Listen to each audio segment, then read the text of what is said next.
Hello and welcome to Kant, a reactionary reading. Now, what does that even mean? For those of you who haven't caught my presentation on the Critique of Pure Reason, Kant is one of, if not the most famous philosopher of the 18th century. Regardless of your opinion on him, you can't ignore the profound influence he has had on the subject of philosophy and knowledge theories more generally, from Fichte to Heidegger. I personally owe a particular debt to Kant in my approach to the study of history, something that Kant didn't find readily apparent, but it soon became apparent to figures such as Hegel, Thomas Carlyle, and Oswald Spengler. Though if you have any familiarity with Kant at all, you'll know that he was a progressive of sorts. Reactionary, distilled down to its most basic formula, is not the fear of change for its own sake, but the belief that such change will invariably be negative. For Kant, the relationship between progressivism and reaction is all the more pertinent. The critical period for Kant is a double entendre in that it refers both to the release of Kant's great critiques, beginning with the Critique of Pure Reason in 1781 and ending with the Critique of Judgment in 1790, whilst also representing Kant's mature philosophical phase and thus representing his enduring legacy for philosophy as a whole. It is also the same decade as the French Revolution. Read self-styled reactionaries and traditionalists like von Kuhnelt-Ledin, Nicolas Gomez de Villa, and Julius Evola, and they will identify the French Revolution as the great inception point of this negative change. Modern reaction, as oxymoronic as that sounds, along with modern conservatism, begins with the respective observations of de Maistre and Burke on France. But despite this, Kant hasn't come to occupy a space so uniquely associated with the revolution as the likes of Voltaire and Rousseau, despite, again, the caveat of not being French. Rather, like Goethe, he has been embraced by all sides of the political spectrum, as we shall see. Reviewing Kant from a reactionary perspective, I don't encounter this great antithesis. Rather, I hope, throughout the course of this presentation, to reveal that Kant was a tragic figure. Kant's genius cannot be understated, and to me, that genius lies in what I've settled on as the description for Kant, the logician of modernity.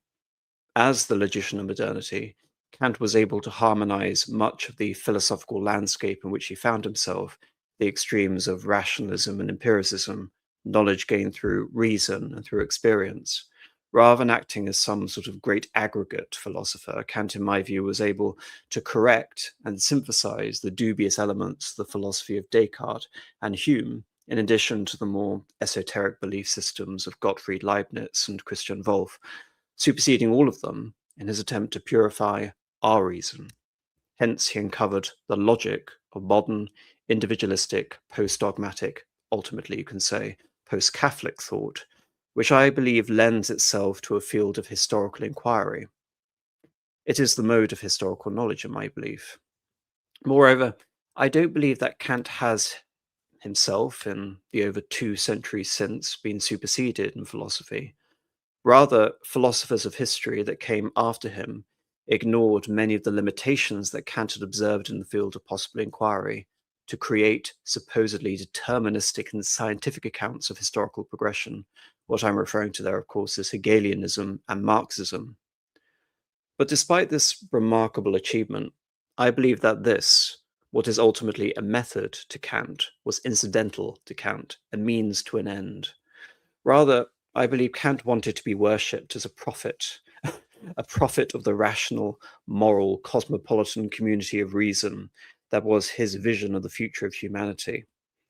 When Christendom was divided by Martin Luther's Protestant Revolution, the Lutherans had to find a new way to salvation outside of the Catholic Church which held and holds, more or less, depending on your interpretation of certain modernist attitudes out there, that it alone is the path to salvation. So the Lutherans have the solas, most notably the sola fide and the sola scriptura, salvation by faith and by scripture alone. For Calvinists, it was the rediscovery of the patristic theories of predestination, i.e., finding a way that everyone is saved before the moment of creation. So salvation through the church thereby becomes unnecessary, especially if the Protestants in general look on the papacy as the whore of Babylon, and thereby completely anti-conducive towards salvation. But for Kant, the Catholic Church, with its superstitions and its hierarchy, was priestcraft. The Orthodox Lutherans, for Kant, were formalists, and faith by scripture could no longer be made compatible with Kant's post-scriptura philosophy. It's in many ways he's sort of ignoring what will happen later with sort of the hermeneutic philosophers which come after him, which in many ways you could say are trying to harmonize a methodical, modern, quoting in quotes, account of reading scripture with the philosophical currents and developments that we see out of the 18th century. But for Kant, it was quite clear that this couldn't be reconciled. So for Kant, salvation for man has to lie in reason and the moral imperative that for Kant supposedly comes with reason. If Kant was a prophet, reason was to be his Jacob's ladder to heaven. Despite this, I believe, and I believe in some tragic way that Kant also understood this, that this was a Herculean task of finding a convoluted expression for his morality through his method, when one wasn't exactly necessarily contingent on the other. He wasn't as deluded as the French revolutionaries. He wasn't reconsecrating Notre Dame de Paris as a cult of reason, nor did he believe that would establish a community of reason earnestly, nor, say, for example, would Robespierre's Rousseauian cult of the supreme being establish the vision that Kant had towards a harmony between man and the laws of nature. Indeed, to try and again to bring this conversation down to a ready-made example, which hopefully most of you can relate to, I believe there is a version of Kant's prophecy, which is out there. You just have to find it in science fiction. It's Star Trek. Some people have tried to claim, given the sort of economic conditions of the Federation, that Star Trek is Marxist. No, it's not Marxist. It's obviously Kantian. In fact, if you look to Star Trek: The Next Generation with Picard, played by Patrick Stewart, he actually quotes Kant almost verbatim. He paraphrases Kant in a very famous line. I think it's the last episode of the first season, where he's talking to this throwback from the 20th century and says to him, "We have abolished hunger, want, the need for possessions. We have grown out of our infancy." And as you'll see, that is just a reformulation of a quote directly from Kant. Because again, this whole evolution of the ethical community of man based on reason, going out, exploring other planets, finding new methods, new tests from which we can better strengthen our code of reality based on these empirical contingencies that we see all across the universe. That's Kant. Effectively, that's all Kant is. And so that is the vision of Kant in Star Trek. You can see it in the aspirations towards prestige and the personal aggregation of knowledge, and again, moral conduct being so clearly obvious in terms of the whole basis from which one enters Starfleet. You know, Picard is the Kantian man become, if I'm going to use sort of a Spenglerian language in reference to the reading of Spengler that I released yesterday. But why, again, is this reduced to the realm of science fiction? In my view, the best Star Trek content out there isn't actually Star Trek: The Next Generation, it's DS9, Deep Space Nine. Because Deep Space Nine plays with all of the elements that are brought up in Star Trek writ large, but it also deconstructs them. And in many ways, I would say it conclusively abolishes them. DS9 is both the best Star Trek content, yet it is also what destroys Star Trek. So, for example, the best ever episode, in a lot of people's opinions, in DS9 is In the Pale Moonlight, which is Cisco, a Star Trek officer, aiding and abetting the fabrication of evidence and ultimately the assassination of an ambassador to bring a hostile power into a war on the side of the Federation. In other words, that episode is a complete dismantling of the code of conduct and ethics to which Starfleet nominally holds itself accountable to. And why do I believe again that it's so easy for DS9 to break down this Kantian conception of a brave new world ahead of us, where the only limit essentially is the purification and the sort of the moral perfection accounted for in our pursuit of reason? Well, it comes down to obscurantism. And this is so funny when you think about it. Kant placed so much emphasis on the aggregation to a community of this conception of reason, essentially a reason to which it accords itself a new identity. And if you're able to really look at that attitude, you have to almost move away from elements of Kant's actual written philosophy and imbibe a bit of what you can say, what the worst elements I think about David Hume, which is that David Hume could not find a system which allowed for cognitive differences between peoples, and thereby his tabula rasa ideology, that we are all born with a blank slate, which is there simply to imbibe sense impressions, results in a situation where you can have a equality of man. I think many mentalities that are born out of the total equality of man are found in the presentation of the tabula rasa.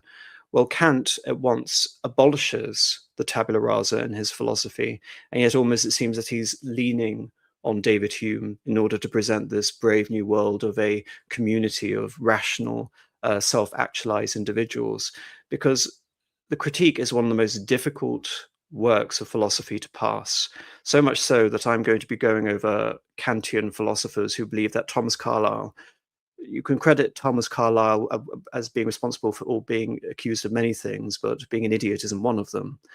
And so if Carlyle apparently can't understand Kant, what hope do the rest of us have? It's almost the understanding that Kant's own eureka moment, his spontaneous manifestation of his synthetic unity, to go back to my quotes on the Critique of Pure Reason, believe was a herald of a destiny for man in total, not just for Kant himself. Because like I said, even those that come after Kant and try to develop aspects of his philosophy, they are, in many ways, you can say, corrupting elements of Kant. They're taking his strict prescriptions on what possible knowledge is, and they're essentially trying to surpass them and find ways around them. And in many cases, they completely fail.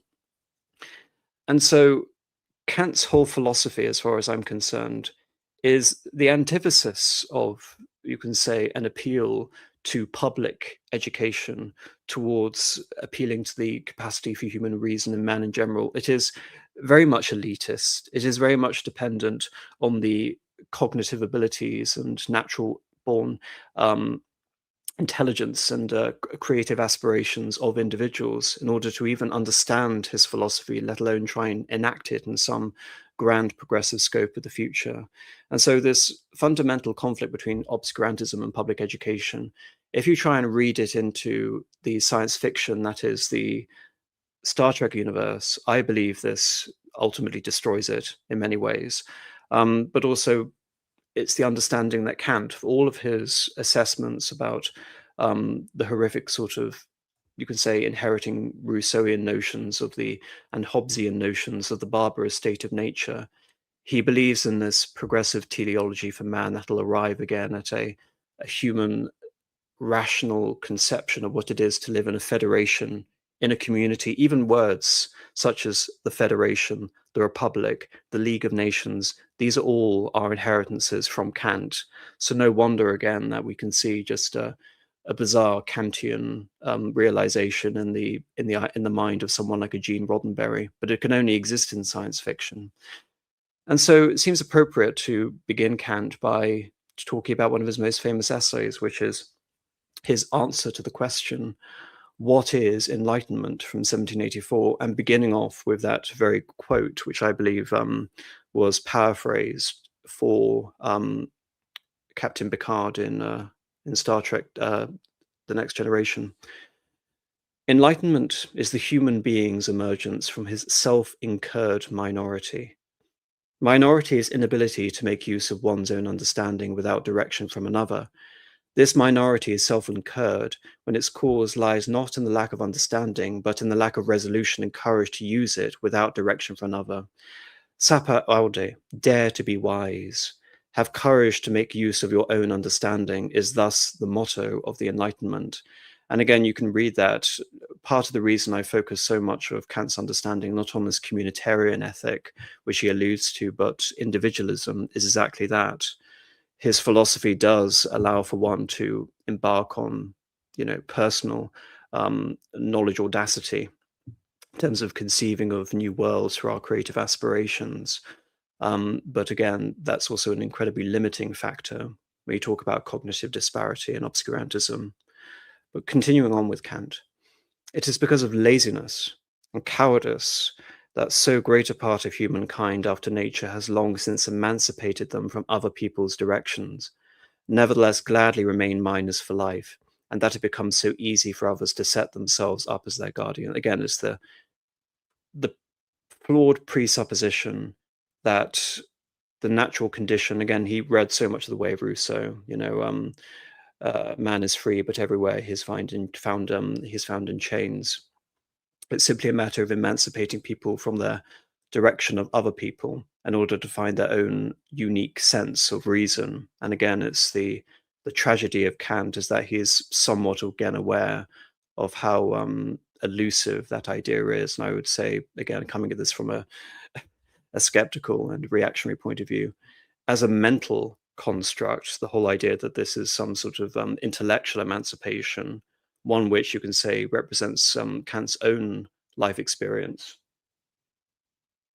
it's incredibly naive to believe that one's genius could be the kernel of the genius of an entire community writ large.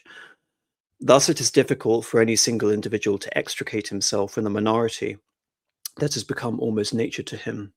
He has grown fond of it, and it's really unable for the time being to make use of his own understanding, because he was never allowed to make the attempt. Precepts and formulas, those mechanical instruments of irrational use, or rather misuse, of his natural endowments, are the ball and chain of an everlasting minority, re-emphasizing Rousseau. And anyone who did throw them off still make only an uncertain leap or over even the narrowest ditch, since he would not be accustomed to free movement of this kind. Hence, there are only a few who have succeeded by their own cultivation of their spirit in extricating themselves from a minority and yet walking confidently. What he's really referring to here is a description rather than aspiration. By that, I mean people who've actually, according to Kant, undertaken this leap of faith, for lack of a better expression, and he'll rely back on many sort of interpretations of Christian language in that sense. Would be the philosophers, figures like Rousseau, figures like Diderot, figures like Voltaire. But that a public should enlighten itself is more possible. Indeed, this is almost inevitable, if only it is left to its freedom. For there will always be a few independent thinkers, even among the established guardians of the great masses, who, after having themselves cast off the yoke of minority, will disseminate the spirit of a rational valuing of one's own worth and of calling of each individual to think for himself. Again, that's what I mean by the idealism has a rather sort of negative purchase, but this is not sort of going on from transcendental idealism in Kant to a more generalized conception of German idealism throughout the first half of the 19th century. This is sort of pure romance he's embarking on here. He's at once cognizant again that he, from his own whole method, is based on empirical relations and causality. By using the limitations of that metric, he understands that relatively few have reached the state of enlightenment. But again, his progressivism, which is seeping through, which is not contingent on his method, it should be mentioned, seems to again believe that this is a destiny which is going to encounter all men. In fact, again, to bring this conversation down a bit, there's a wonderful quote in Blackadder II, where Rowan Atkinson is talking to Baldrick, and he tells Baldrick the Renaissance was something that happened to other people, wasn't it? And that's essentially the implicit assumption with Kant, but believing all the Baldricks of the world could reach that state of Renaissance. What should be noted here is that the public, which was previously put under the yoke of guardians, may subsequently itself compel them to remain under it, if the public is suitably stirred up by some of its guardians who are themselves incapable of any enlightenment. So harmful is it to implant prejudices, because they finally take their revenge upon the very people whose predecessors were their authors. And so again, that statement, taken immediately after his call for an almost inevitable expansion of the capacity of human reason writ large, is actually a prophecy done so 5 years before the French Revolution of exactly what would occur during the French Revolution.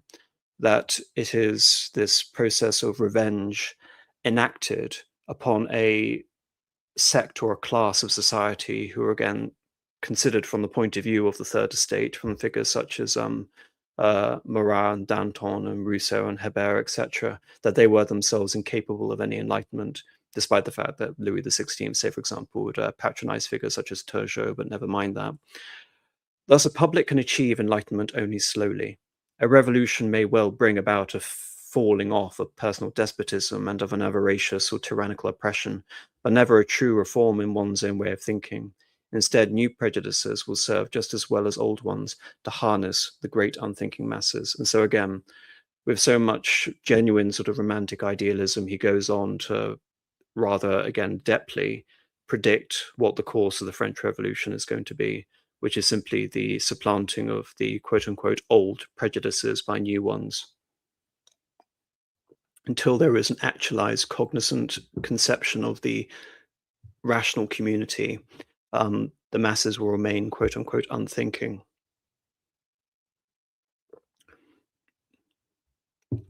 But again, you can read that so much into the implicit sort of intellectual evolutionism that inhabits, again, the fantasy that is something like Star Trek, whilst him also being aware that there won't be this sudden actualization all at once. He can talk about the spontaneity, the spontaneity of synthetic unity of thought, but he's not willing to take that and extrapolate that for the course of all of human history to made incarnate through the revolution as heralding this enlightenment. But should not a society of clergymen, such as an ecclesiastical synod or a venerable classis, as it calls itself amongst the Dutch, be authorized to bind itself by oath to a certain unalterable creed in order to carry out an unceasing guardianship over each of its members and by means of them over people, and even to perpetuate this? Again, he's referring to what he derisively would refer to the Catholics as priestcraft. I say that this is quite impossible. Such a contract, concluded to keep all further enlightenment away from the human race forever, is absolutely null and void, even if it were ratified by the supreme power or imperial diets and by the most solemn peace treaties. What he's referring to there again is he's still living in the shadow of the Holy Roman Empire, even though it will be dissolved very shortly after his death in 1806. He dies in 1804 by reference. He is talking about a theory or a contract of knowledge which isn't mandated by any high secular authority. Even by solemn peace treaty, he's talking about the condition of the religious states in Germany following the 30 Years' War.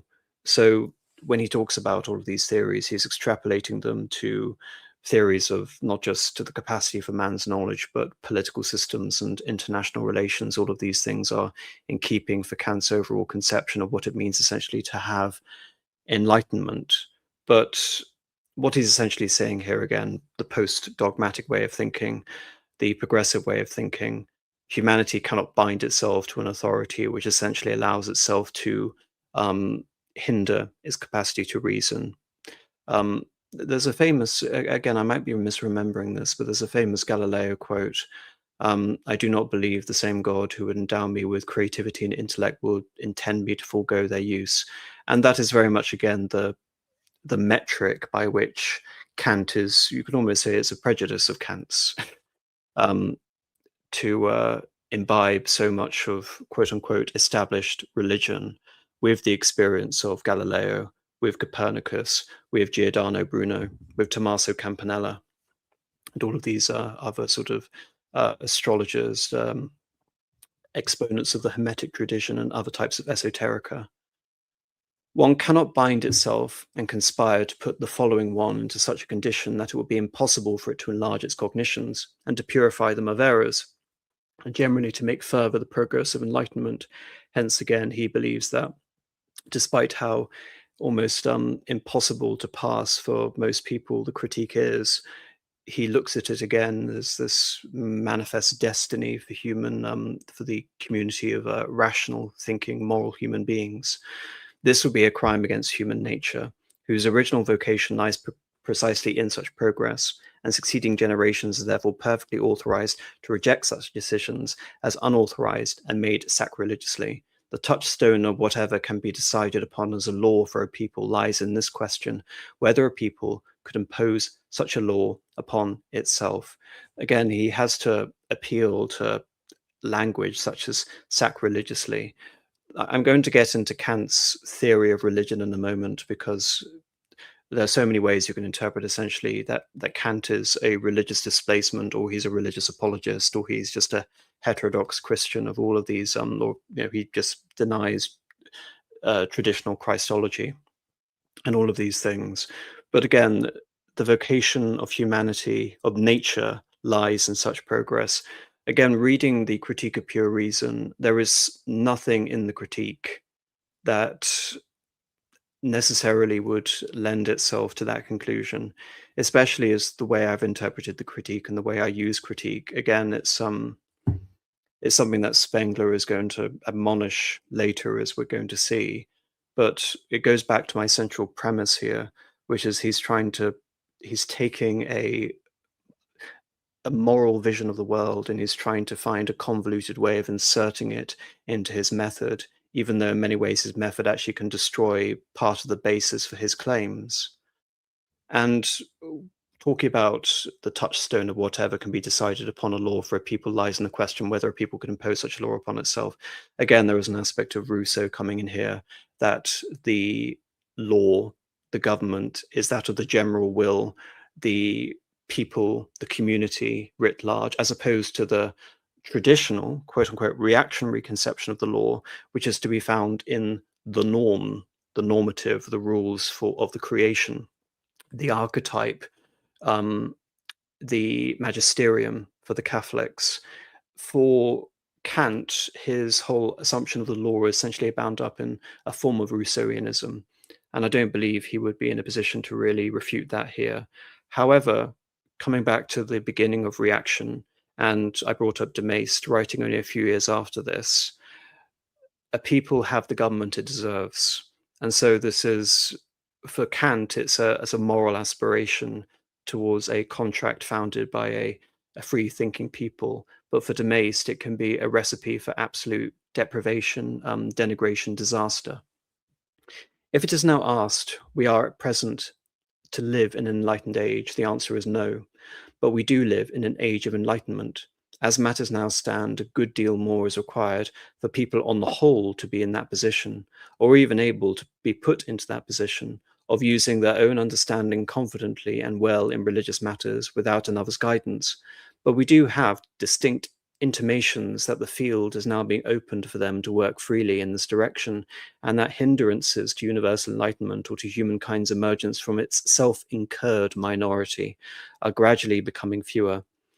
So again, it's the self-awareness that for all of the strives he believes are made by these individual thinkers who have walked out essentially of their condition of servitude to whatever intellectual minority in which they find themselves in, the dogmatisms of the church or the authorities of a secular government, he still believes that this is a matter that has to inevitably extend. But then he goes on to talk about the historical situation he finds himself in, which is that of the era of Frederick the Great in Prussia. In this regard, this age is the age of the Enlightenment, or the century of Frederick, a prince who does not find it beneath himself to say that he considers it his duty not to prescribe anything to human beings in religious matters, but to leave them complete freedom, who thus even declines the arrogant name of tolerance, is himself enlightened, and deserves to be praised by a grateful world and by posterity as the one who first released the human race from minority, at least from the side of government, and left each to make use of his own reason for all matters of conscience. What he's referring to here is that Kant is operating in the city of Königsberg, East Prussia. It's modern-day Kaliningrad in Russia, in the Kaliningrad Oblast or Enclave. and he is thereby a subject of the King of Prussia. Indeed, he doesn't really leave Königsberg throughout his entire life. He's not, despite again his sort of writ of cosmopolitanism, he's actually not a very cosmopolitan and a well-traveled man, is Kant. But what he's referring to is the fact that Frederick would be a patron of Voltaire. He would host him various times at his summer residence, his orangerie at Sanssouci, and he would remove certain restrictions placed on Catholics within the conquests, or the various conquests that he had from the Austrians in Silesia or the Polish in Royal Prussia. And so again, he believes that the prince is himself a vehicle for this evolving age of potential enlightenment. But going on to Kant again, but only one who, himself enlightened, is not afraid of phantoms, but at the same time has a well-disciplined and numerous army ready to guarantee public peace, can say what a free state may not dare to say. Argue as much as you will, and about what you will, only obey. Here a strange, unexpected course is revealed in human affairs, as happened elsewhere too, if it is considered in the large, where almost everything is paradoxical. A greater degree of civil freedom seems advantageous to a people's freedom of spirit, and nevertheless puts up insurmountable barriers to it. A lesser degree of the former, on the other hand, provides a space for the latter to expand to its full capacity. Thus, when nature has unwrapped from under her hard shell the seed for which she cares most tenderly, namely the propensity and calling to think freely, the latter gradually works back upon the mentality of the people, and eventually even upon the principles of government, which finds it profitable to itself to treat the human being who is now more than a machine in keeping with his dignity. He's alluding again, I brought up Kuhnert-Ledin earlier on, but this is a point he makes, that even if you're going to aspire to a form of economic liberty, you can say, libertarianism or Austrian economics. One of the most conducive forms of government to a system of sort of a libertarian morality or economics is, in fact, the absolutist state. Because the absolute prince, essentially the whole basis of democracy, is that it establishes conditions for clientelism, which engenders the further expansion of the state. Whereas under a absolutist system or under an autocracy, the ruler can essentially determine the limits of government, and he doesn't have to constantly pander again to certain groups in order to buy their votes. And so, by extension, the principle of government could, in theory, remain small. And it's from that very principle that Kant is inhabiting a world which engenders a certain amount of what he believes to be religious freedom, albeit that religious freedom is somewhat restricted later on when it comes to his successor, Frederick Wilhelm II. But he still believes, even in that condition, that it is incumbent upon humanity to essentially engender a better state of things where they will have a more active role in the form of government. So in this way, he's at one time being aware that this form of government will give way to a more quote unquote participatory form of government, yet he is completely incorrect in believing that this is also going to lead to an advance of freedom or reason in that sense. To the fact that, again, people speaking 150 years, 200 years later would say that an autocracy of Frederick was fundamentally more free than a modern day democracy like that of the United States of America. And here I have a few articles going over this. The first one is from Antoon Braeckman, The Moral Inevitability of the Enlightenment. It is not surprising that in numerous publications, both past and present, What is Enlightenment figures as a model text for the Enlightenment, or what is to be taken as the Enlightenment. This is no less true in Habermas's reading of What is Enlightenment. Habermas, again, is a very significant figure for, I hate to say, the clericalism of history, but nevertheless, Frankfurt critical theory, critical school, late 20th century German historiography. I think he's still alive, actually. Might just be holding on there. But anyway, he has a significant influence over what I can loosely refine to as a more progressive form of modern historiography, and also to the reading of Foucault, who again is one of the most famous sort of theorists of the 20th century, and for better or worse, I I don't think I really need to attest to who exactly Foucault is. They may avoid offering a predictable reading of Kant's essay, but like many others, they all too readily refer what is Enlightenment back to a number of central ideas and insights that could be easily linked with greater themes of Enlightenment, or at least interpretations of it. Habermas in his reading emphasizes the role Kant assigns to publicity, Öffentlichkeit. In Kant, Habermas argues this publicity assumes its full significance for the first time. This is because for Kant, publicity is not just the sphere where people become mature, but also the sphere where maturity is deployed politically as a mediating factor between political authority and the citizen. And again, this is what I mean by his ultimate aspirations to be a prophet. He wants to use popular media. The whole point, again, the philosophes is that they are writing. It's not simply that Diderot is writing the encyclopedia. He's writing the encyclopedia with a view of challenging the so-called dogmatic structures of knowledge in which he finds himself in France in the 18th century. And so writing is a form of political agency, political self-promotion, especially in terms of Habermas's view. The only problem is that Kant still regards the origination of this publicity in historical philosophical terms as an inevitable step in the gradual progress of mankind and its institutions towards a complete cosmopolitan civic order. Foucault, for his part, pays hardly any attention in this reading of what is Enlightenment to this question of publicity, or to whatever its philosophical underpinnings for him. In the text of Enlightenment, Kant deals with the question of contemporary reality alone. He is not seeking to understand the present on the basis of totality or even of a future achievement. He is looking for a difference. What difference does today introduce with respect to yesterday? And that is how you can look at what is Enlightenment from Foucault's point of view as a historical account rather than a political treatise. And I think based on everything that I've been reading into Kant, I very much lean towards Habermas's view, especially in light of the fact that I think that Kant was first and foremost, again, trying to position himself as a prophet. The way in which Kant raises the question about the present and elevates the question to the status of a philosophical task, Foucault argues is new. So much so, in fact, that Foucault believes it is a point of departure, the outline of what might call the attitude of modernity.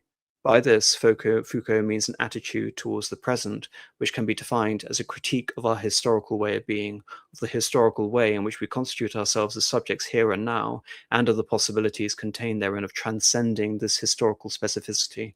Foucault refers in the connection to a philosophical ethos. He sees the possibility of remaining linked with the spirit of enlightenment as laying the permanent reactivation of this attitude, rather than staying true to the specific doctrinal principles. Now, this again is interesting because I believe that is also true. He is, Kant, referring to this period of, again, self-incurred minority is Kant's expression. Self-incurred minority is the past. And this is why so much of sort of progressive hagiographies and treatises since almost rely on an active denigration and I would say misreading of the true nature of the past. That again is this notion that, like with Voltaire, it's simply a matter that man is being led everywhere by these cretinous and illiterate priests, and what is the credit to Chinese morality over Christian morality is that Confucianism apparently offers again a way of providing a moral order without the need of a class of clerics. Such is also the concern of Kant. But it's in this permanent reactivation. If you read the Critique of Pure Reason, or at least have gone over my assessment of it, so much of the critique is on this idea of the recoalescing and the spontaneous creations of synthetic unities, which are made up of all these sense impressions called the manifold.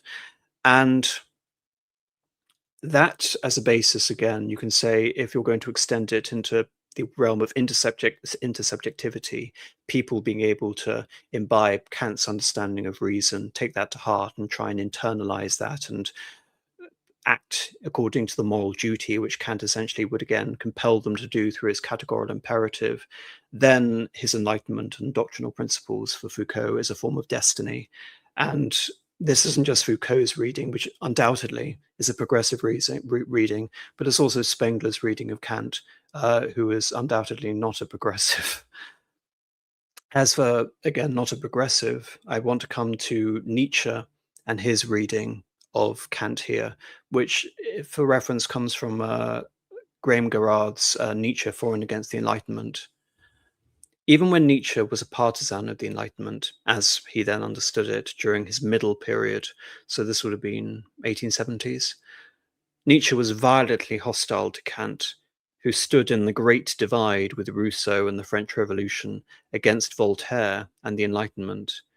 This is because he was, for Nietzsche, an essentially religious man with a fanatic's temperament who had been bitten by the moral tarantula of Rousseau, as a consequence of which he came to harbour in his soul the idea of that moral fanaticism whose executor, another disciple of Rousseau, felt and confessed himself to be, namely Robespierre, to establish the empire of wisdom, justice, and virtue on earth. And Robespierre would take that further and be virtue and terror. This view is echoed often in Nietzsche's later works, as well as in the Nachlass, in which Kant is derided as a moral fanatic a la Rousseau, a subterranean Christianity in his values, a dogmatist through and through, who was heir to Luther and the antithesis of Voltaire's light, joyous, skeptical spirit. Also, Kant was German, and as we've already seen, for Nietzsche, the Enlightenment was French, and therefore, to his mind, in a form, anti-German. So by the extension, Kant is also not German.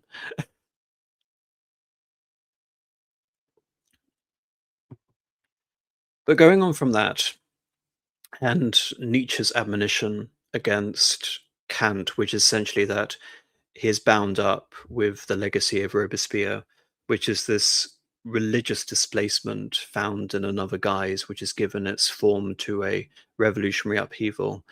The thing is, I think Rousseau, who I'll probably again reference at another time, was a thoroughly embittered man, whereas Kant placed so much emphasis on individual moral duty, as opposed to Rousseau's, you could say, revolutionary collectivism. There are attitudes again of cross permutation and incest of ideas between them. Kant would regularly imbibe the works of Rousseau and essentially believe them to be a source of intellectual nourishment. By that same token, when Goethe would read Kant, he would come up with a similar analogy that it was like walking into an illuminated room. So it's fair to say again that there is that association and that moralism that defines them. But like I said, unlike Rousseau, Rousseau did not establish a method of historical understanding, or even, you can say, a new interest in antiquarianism in classical history, compared to Kant, who I believe established a method. And Kant was in many ways, again, the author of his own destruction in establishing a method which could not be the vehicle for his moral principles. And I think that's where, if Nietzsche is going to look at Kant and only Kant through his moralism, Nietzsche is doing Kant a major disservice, um, especially given the fact that I think Kant ironically stumbles into a form of intellectual obscurantism despite advocating for public education. Um, Perhaps again in this situation, both Kant and Nietzsche lack an aspect of self-awareness, but there we are. But here I want to go on and talk about another aspect of Kant, his essay, The Idea for a Universal History from a Cosmopolitan Point of View, which written in the same year as On Enlightenment, again, is in many ways a corollary to it. However obscure their causes, history which is concerned with narrating appearances permits us hope that if we attend to the play of freedom of the human will in the large, we may be able to discern a regular movement in it, and that what seems complex and chaotic in the single individual may seem, from the standpoint of the human race as a whole, to be a steady progress, steady and progressive through a slow evolution of its original endowment. Again, the irony in all of this is that Kant's strict conception of sense impressions of data, even the extent to which we can understand knowledge in the general through his form of transcendental idealism, which again, just to clarify, he has the unintuited phenomenon, which becomes the basis of our back and forth between our sense impressions and the ability to cognitize, again, trying to really distill the critique into some sort of manageable format. Transcendental idealism, again, is a means to be able to extract and form a basis of understanding of the form of the object, It's not appealing to something as grandiose as Plato's theories of forms. It's something much more mundane than that for Kant, but nevertheless it is appealing to something which is real, which is the noumenon, which is the thing in itself. But for Kant, it's an imperfect process, that transcendental idealism. It's an appeal to the form, but not a true understanding of the knowledge of the form. And so from our limited subjective understanding, Kant is thereby, again, almost trying to intuit a world spirit which supersedes these laws. This, by the way, written 3 years after the first edition of the Critique of Pure Reason. The one I read for reference was the second critique, which was published in 1788. Again, the fascinating thing about that is that Kant's method does not necessarily relate to that. What I'm at pains to emphasize again during this conversation is that the moralism and the method are not one and the same. They are not necessarily contingent. Whereas this is, I would say, a more incoherent version of what we later have with the world spirit of Hegel. Then Kant goes on in his fifth thesis on the universal history of nature. The highest purpose of nature, which is the development of all the capacities which could be achieved by mankind, is attainable only in society, and more specifically in the society which has the greatest freedom. Such a society is one which there is mutual opposition among the members, together with the most exact definition of freedom and fixing of its limits, so that it may be consistent with the freedom of others.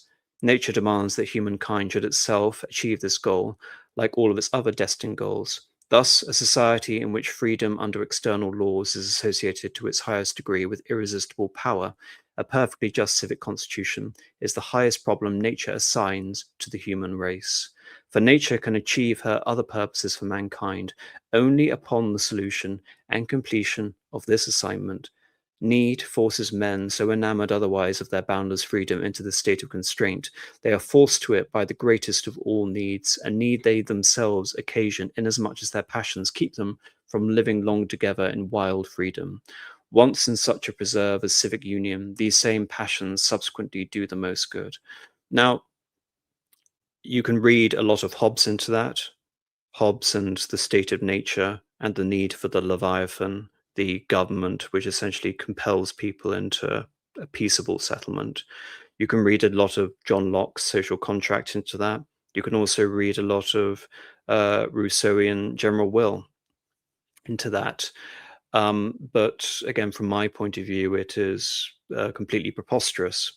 The idea that nature has assigned to the human race via will, via reason, the volition in order to create the perfect civic constitution. Like I said, there's a progressivism infects all of these moralizing sentiments coming out of Kant, that he is again trying to will this society into existence, whilst again being intelligent enough to understand that this society is definitely not in a state of advanced growth or evolution, even at the time where he believes that certain men are stepping forth out into the realm of individual intellectual expression, or quote unquote enlightenment as he would consider it.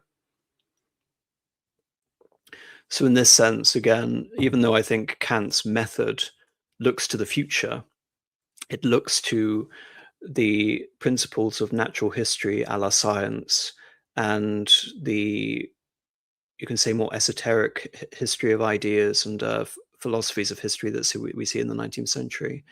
His political theories, I believe, actually are backward looking. They're looking to a liberalism which is found earlier in the late 17th and the early 18th centuries, referring to Hobbes and Locke in particular. What is the use of working toward a lawful civic constitution among individuals towards the creation of a commonwealth? The same unsociability which drives men to this causes any single commonwealth to stand in unrestricted freedom in relation to others.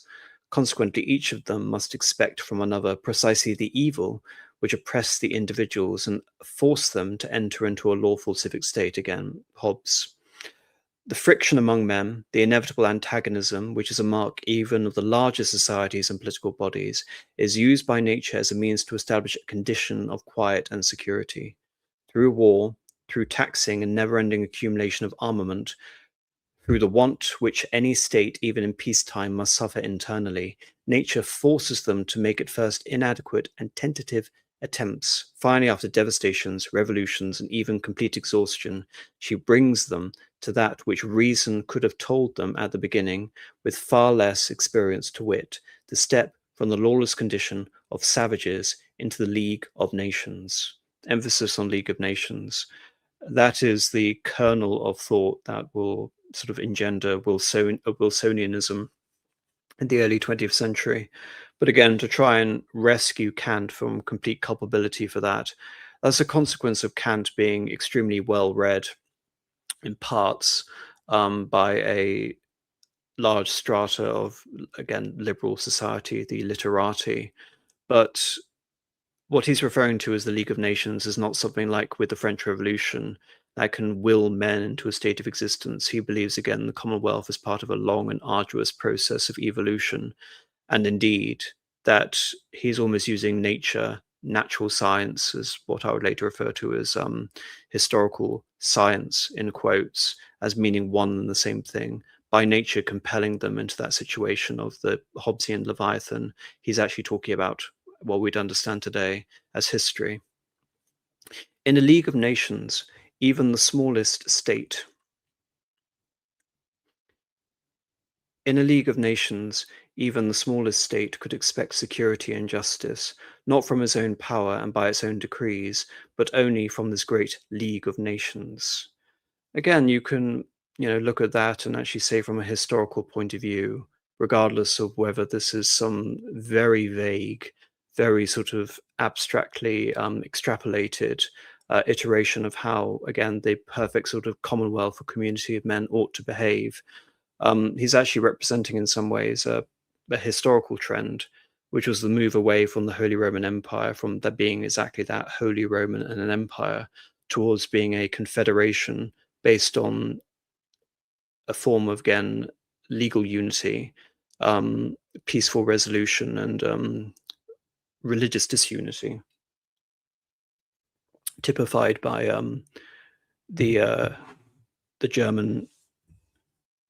Someone in the chat. I don't understand. I don't understand what you mean by that. So please, rather than banding about ad hominems in the chat as I'm trying to get through this, actually extrapolate and confirm your points. From united power, according to decisions reached under the laws of their united will. However fantastical this idea may seem, and it was laughed at as a fantastical by the Abbé de Saint-Pierre and by Rousseau, because they believed it was too near to realization, the necessary outcome of destitution to which each man is brought by his fellow to the force of the states, to the same decision, that savage man also was reluctantly forced to take, namely to give up their brutish freedom and to seek quiet and security under a lawful constitution. Like I said, unlike, again, part of the cynicism of someone like Hobbes, and again, there's a lot of cynicism and idealism permeating through the thought of Rousseau. In terms of it, again, being a conscious act upon a community, it does seem to be leaning more on that traditional sort of Lockean notion of a social contract. And of course, you can look to examples which were actually sort of accruing a greater sort of political currency and vogue at that time. This is writing in the 1780s. This is during the framing of the United States Constitution, following from the Articles of Confederation. In the Grand Duchy of Tuscany, for example, at the same time, when just before Leopold became the Holy Roman Emperor from his brother Joseph II, it was in 1792, if I recall. He tried to model the Constitution of Tuscany based on the government of Virginia. So again, these aren't, in some ways, these aren't idle fancies. He does seem to be responding again to what he conceives of as a manifestation of a certain progressivism inherent on his interpretation within history. In his 8th thesis, does nature reveal a path, reveal anything of a path to this end? And I say she reveals something, but very little. So after all that again, you read a sentence like that, does nature reveal anything of a path to this end? And I say she reveals something, but very little. So much optimism, and then contrast that with so much caution. Because I believe that it is how I base my own intuition.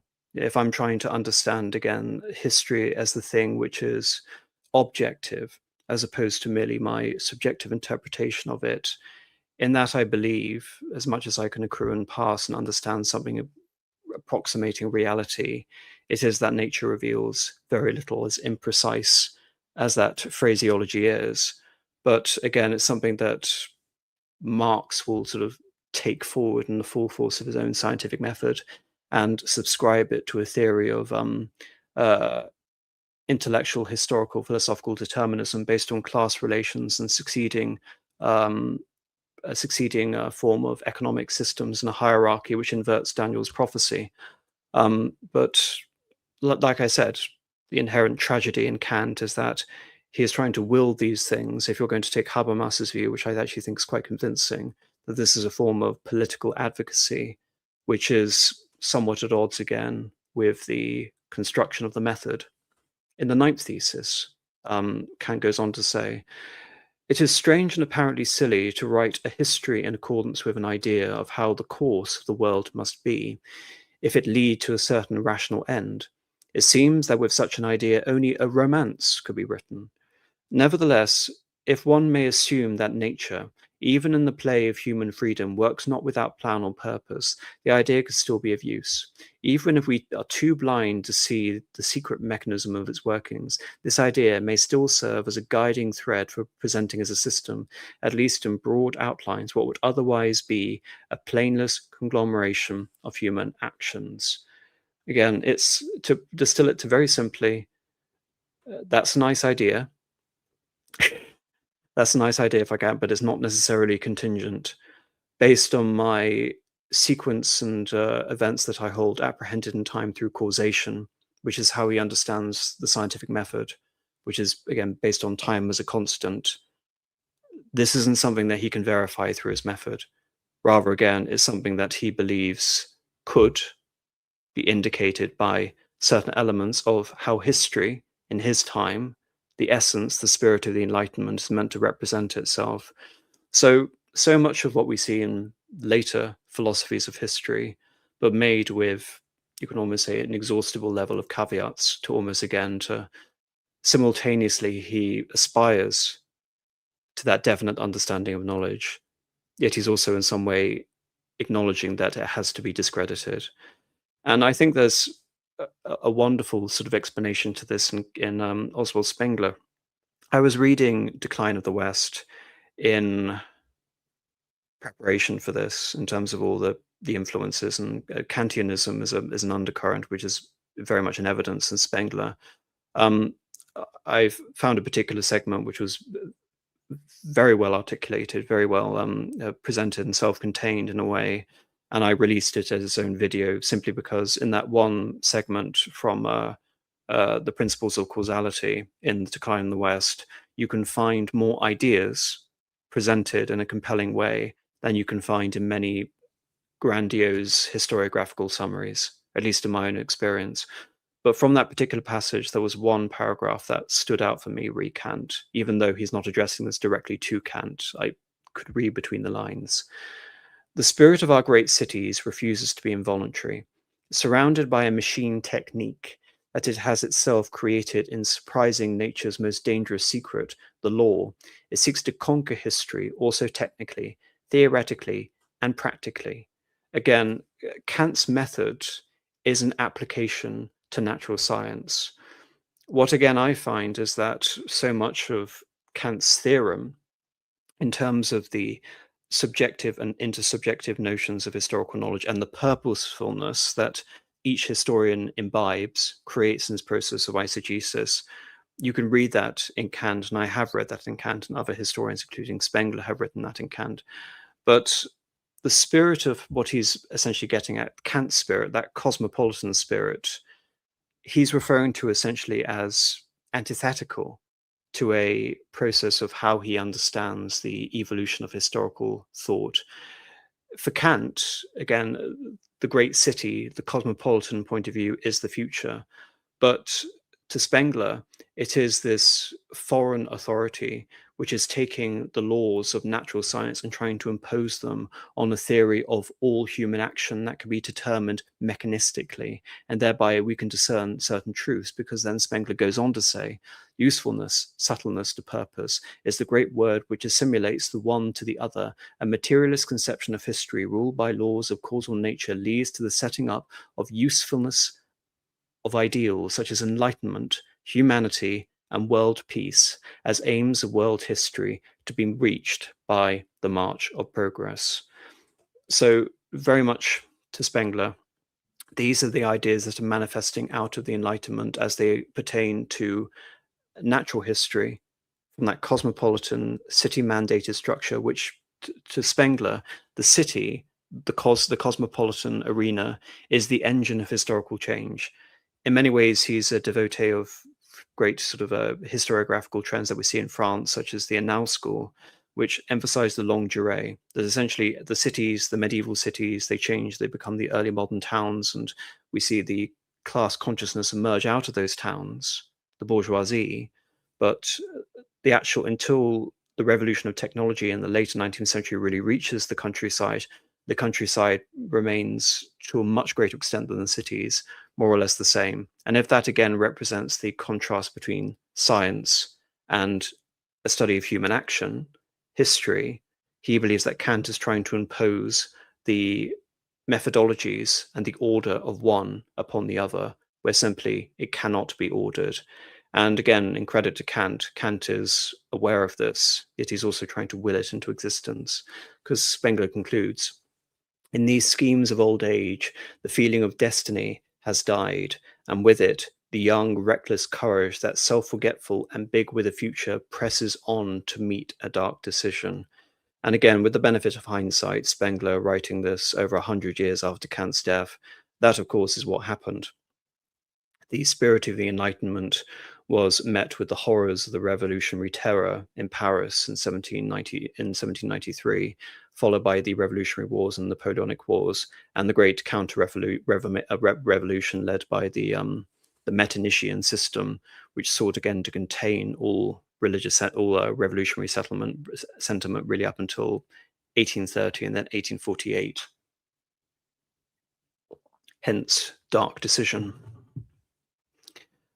And here I want to go on to further expound upon this theory of history and progress. And this is an article by Louis Dupré in the Review of Metaphysics. And as with all the citations for this conversation, you can read them in the description.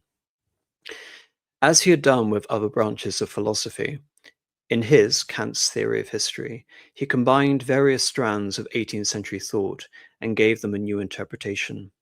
A lifelong supporter of the Enlightenment, he nevertheless resisted an uncritical optimism of the philosophers. The notion of unqualified rational and moral progress, so evident to them, remained highly problematic to him. It had no intuitional content and seemed to conflict with experience. All too often, history seems woven together from folly, childish vanity, even from childish malice and destructiveness. Nonetheless, Kant conceded human behavior shows a certain degree of consistency, as this existence of actuarial tables confirms. Despite prolonged interruptions of irrationality, Kant's own time suggested that our species was finally becoming more reasonable. The fact that some ascending pattern of rationality emerged from individual erratic acts indicated the presence of a definite natural plan for creatures who have no plan of their own. In the Critique of Judgment, the writing of which coincided with that of several of Kant's essays on history, declared the teleological principle indispensable for any kind of methodical knowledge, though the principle itself remained beyond rational proof. The teleological principle is the idea that the complexity in the design of nature implies the presence of a creative force, or from the point of view again of the Catholic argument, the Catholic metaphysics, the proof of God. In natural sciences, the form and structure of organic beings cannot be understood without assuming some teleological orientation of the parts to a whole. Again, it's the the metaphor that's used all the time in terms of the teleological argument is the clock. All of the things have to assemble together in order to make a greater whole, for without the parts all interconnected, the structure has no basis, it has no purpose, and cannot function in any way. In terms of various teleological arguments, mathematical arguments which are used against evolution, the emphasis is always on the complexity of the I in particular. But talking about evolution versus the teleological argument, like I said, is it's going to completely derail this stream, but this is part of the basis for the understanding or the methodology of the teleological argument, of which Kant was somewhat enamored with, albeit with severe reservations, as with everything. A similar orientation towards a rational end seems to be the rule behavior of intelligent beings. What distinguishes the natural ordering of humans from that of other organic creatures, however, is that their end surpasses mere survival or the satisfaction of organic needs and desires. Over sufficient length of time, it appears evident that in their capacities aim at a goal that lies beyond their organic coordination of the species. In one lifetime, no individual can hope to accomplish measurable progress towards the attainment of his goal. A development towards full humanity requires generations. However, is what we call the end more than random effect of random actions? Nature does nothing in vain, Kant responds. Why would the human animal be endowed with reason, if not for climbing beyond the optimal maintenance of its physical existence? Readers acquainted with Darwin's theory of natural selection may not find the answer sufficient. Still, Kant carefully avoids presenting the teleology of history as the conclusion of scientific proof. It remains a postulate, though one that he considers in principle, if not in its specific application, needed for the understanding of rational beings. And throughout the Critique of Judgment in particular, there are many such postulates. But the frustrating thing, again, probably less for me and more so for Kant, is that these postulates are not proofs. He cannot prove the teleological argument for a evolution of, and you can say an ever sort of furthering capacity for human reason, based on the limitations of his own method establishing the Critique of Pure Reason, based on the fact that if there is a reality to be ascertained, a absolute reality, or to use Kantian terminology, noumena, the thing in itself, as opposed to what we are presented with, which is the phenomena, which is the thing which is capable of being intuited, then this goes beyond the scope. As I was trying to again emphasize, the reason I believe Kant is so significant to history is because history is fundamentally humanistic. It is our understanding of events and causes as they pertain to human actions and human thoughts. And of course, ideas and actions are both objects to Kant as well. So my sort of insertion here, my reading of this into history, would be that history itself, history as placed in the objective, i.e., history as a sequence of events that we try and determine that actually happened, wie es eigentlich gewesen, as it really happened. That history, which is again appealing to something which is beyond the subjective, i.e., the objective, that is not teleological, as far as I'm concerned. And nor do I believe that Kant can ever claim it is. And that's the frustrating thing. He wants it to be teleological, to subscribe to his own prophecy. But at the same time, he will concede, as with me, that it is not teleological. It's a statement I made elsewhere. But my caveat again is that histories are teleological. Histories as they pertain to the writing of individual histories by individual historians, because each historian imbibes his work with a purpose. And so there is a telos, and there is an argument, there is a construction of parts to make a grander whole. So individual histories are teleologies, but history in the objective is not teleological. Kant assumes that the goal of history consists in the highest possible moral perfection of the human race. Under the impact of Herder, he came to see moral growth as a steady realization of the ideal of humanitat. His review of the text of which Herder developed his ideal, namely the idea towards a philosophy of the history of the human race, have been quite critical. As presented by Herder, humanity is merely the bud of a future flower, the intermediate stage between two worlds. There was to prepare a different, totally spiritual condition of the human race.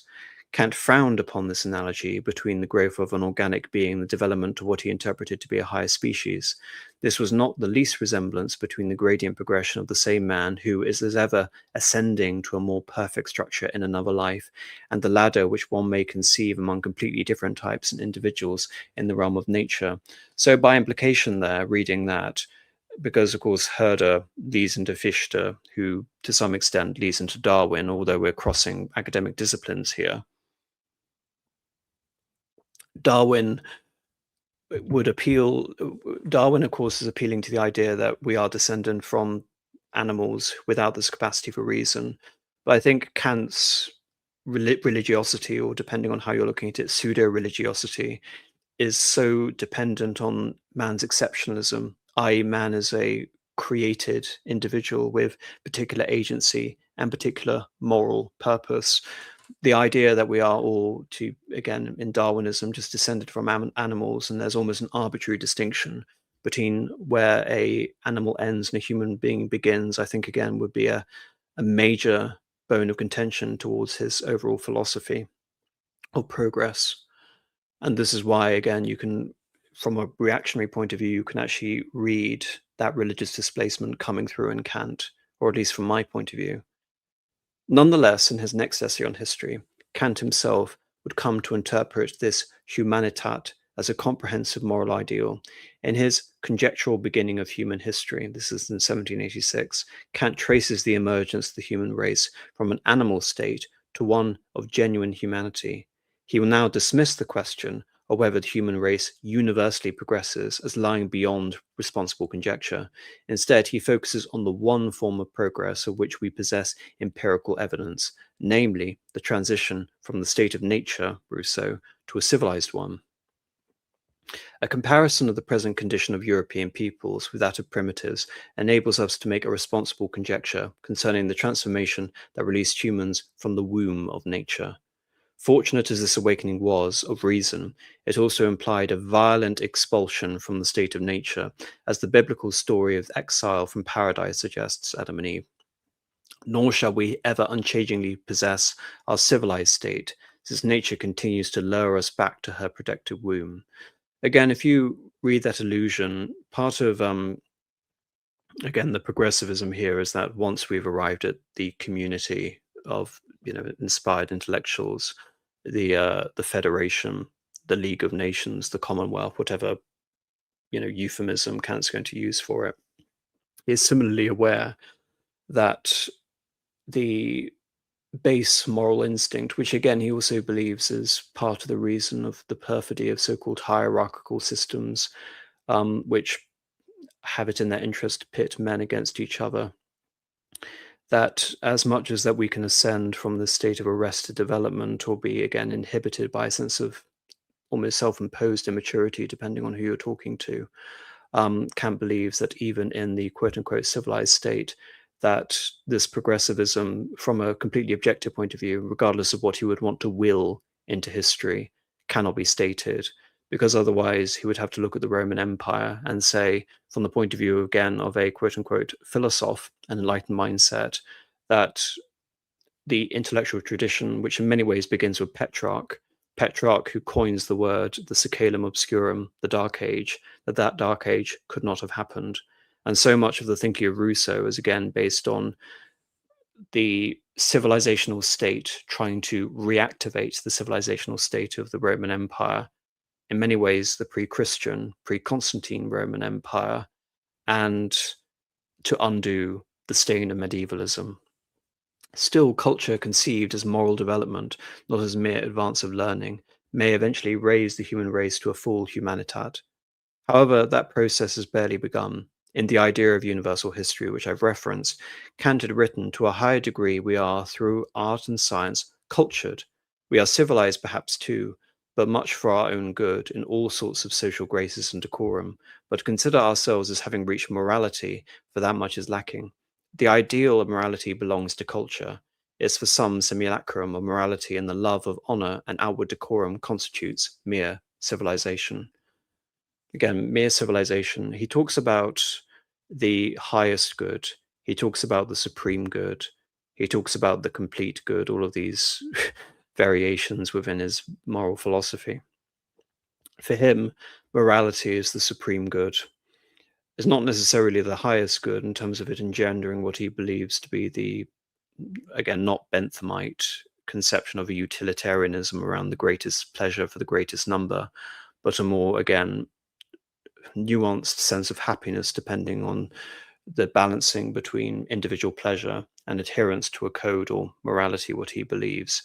In this sense, culture, again, is indicative of some form of personal actualization and creativity, as we would then have particular cultures and the word culture used to describe physical phenomena. Then we come to civilization, but what essentially is civilization beyond forms, formalisms, graces, decorum? Part of the Lutheranism which Kant was responding against was he was a pietist, and the pietists were a heterodox branch of Lutherans coming out in the late 17th century who believed that Lutheranism had actually been emptied out of its religious content.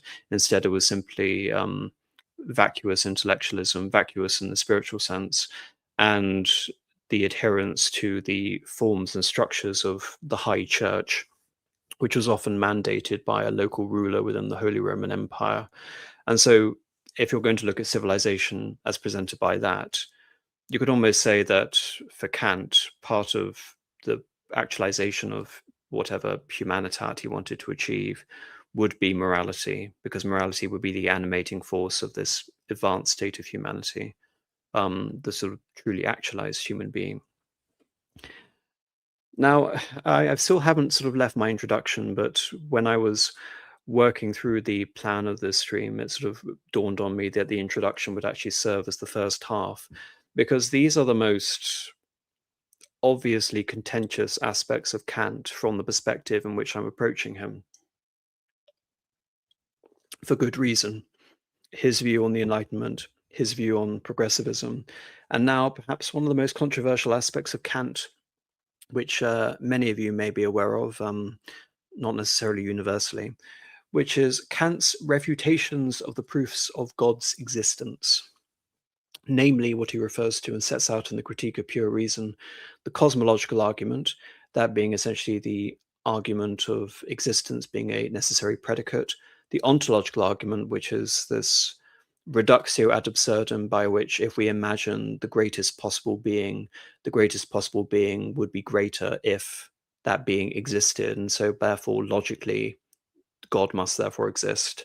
It's an argument I hated. It's from St. Anselm of Canterbury.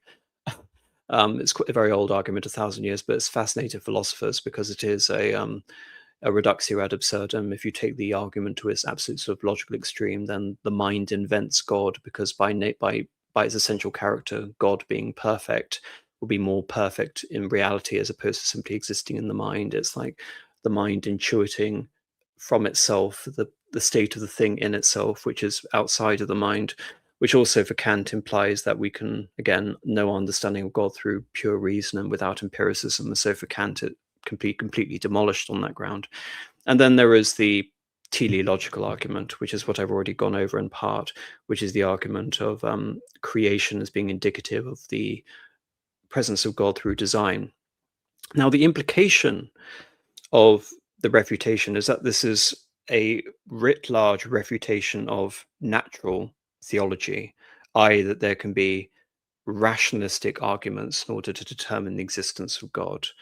And the issue here, in terms of like reading the interpretations of Kant, is that many have taken the refutations of the logical arguments of God's existence as a total refutation of God's existence, not just of the proofs, but of God's existence, rather than showing what the purpose of Kant was, which is the limits of knowledge of pure reason, and the very famous phrase from Kant, to sacrifice, to limit our knowledge in order to make room for faith, which again would be a perfectly sort of appropriate pietist Lutheran maxim. But this is to be taken seriously. You can't discount the fact that many people have taken the refutations of the proofs as basically a conclusive argument in favor of atheism. So, for example, in preparation for all the things I've been doing on Kant recently, a few weeks ago, I watched the uh, Robert Paul Wolff series of lectures because they're very popular and they're available on YouTube. So I thought, why not, put them on the background, listen to 2 times speed. Do so at your own risk. But towards the end, he very sort of flippantly mentions the proofs of God's existence in the Critique of Pure Reason. And he is convinced that these are completely satisfactory and that the Thomist Catholic universities, such as Notre Dame in America, only do so out of a professional obligation, which to be honest, after listening to his lectures, I wouldn't be surprised of anything else really. But that isn't again a unique perspective. He's indicative of a large sort of academic strata. I mean, his heyday was in the 1970s, but the most famous argument advancing this position is actually not Robert Paul Wolff, but it's Peter Strawson's The Bounds of Sense, which is his idea that it is the denying of the thinkability of God. You can't even imagine to think of God. And this goes back into what I was talking about with the Critique of Pure Reason, which is the basis of knowledge, which for Kant is the permanence of time reenacted through every situation, is the supersensible, that which lies essentially beyond our realm but conditions all ideas of sense, which is always existing in time. Because we can't think of the supersensible, it is, again, beyond our ability to sense. Thereby, we can't even conceive of God, have no conception of God, thereby God can't exist. A very good book on this, because I'm not going to go into this at great length because it's not going to be resolved to anyone's satisfaction, is actually a Protestant theologian who wrote around the same time again, Alvin Plantinga's Gods and Other Minds, where he goes over the Kantian critiques and evaluates them. Because it should be mentioned, this isn't such an issue for me because I've never been particularly convinced that the logical proofs of God's existence are necessary proofs. I've never been convinced of that. I've been, obviously inspired by the teleological argument, as I think virtually everyone who sort of has a consciousness about sort of believing in God thinks about. But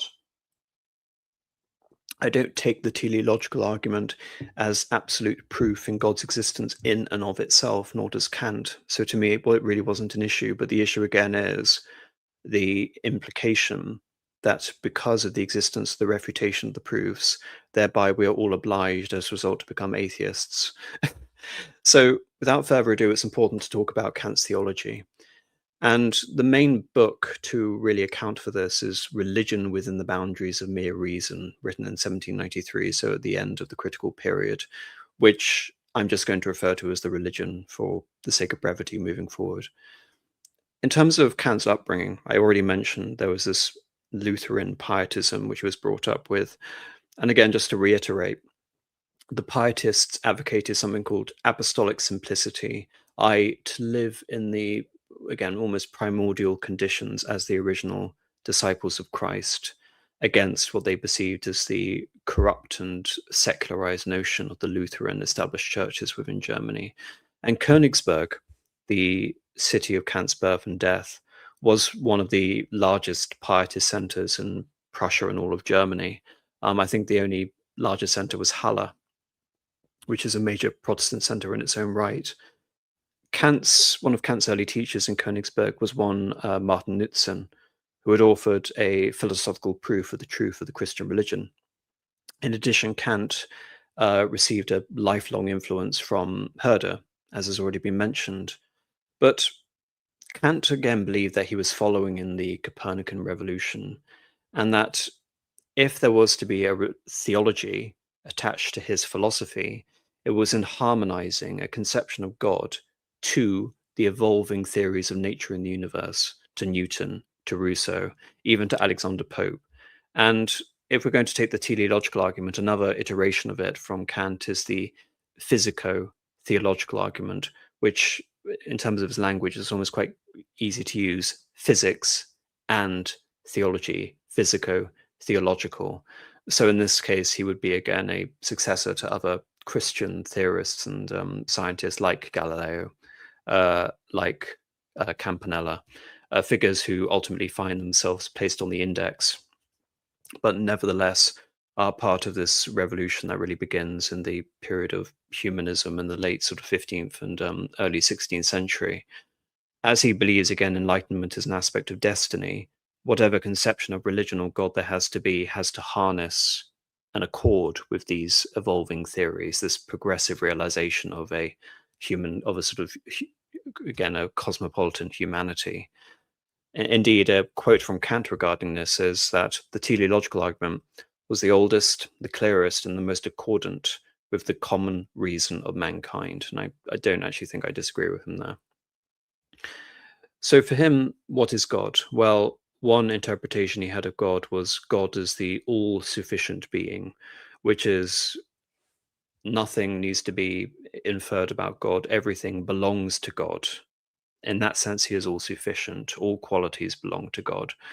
This was an argumentation he inherited, actually. I already mentioned various debts he owes to people like Rousseau and David Hume, but this in particular was due to Leibniz, who, again, is one of these fascinating figures who I think deserves a stream in his own right, even though I wouldn't necessarily say I'm necessarily in debt to Leibniz as I'm in debt to Kant, but nevertheless, it's the indebtedness that comes forward in Kant's New Elucidation in 1755, I believe. But moving forward, because this is an early interpretation that Kant has, he would go on, Kant, to say that God is the architect. The exact quotation here is that God is the wise author of nature. He is the wise author of nature because it is he who enables the supersensible substratum, the foundation of all possible knowledge, space and time. And that is as far as he's willing to go regarding the teleological argument. There is an indication by, again, the logic, that the wise author of nature can be manifested in creation, the teleological argument. But for Kant, that doesn't necessarily engender a creator or a first cause. That is to go beyond the possible remit of the teleological argument and to get into the cosmological argument about creation and existence being contingent upon each other. But as you can understand, for Kant, it was God as a concept that could guide our systematic understanding of all forms of knowledge.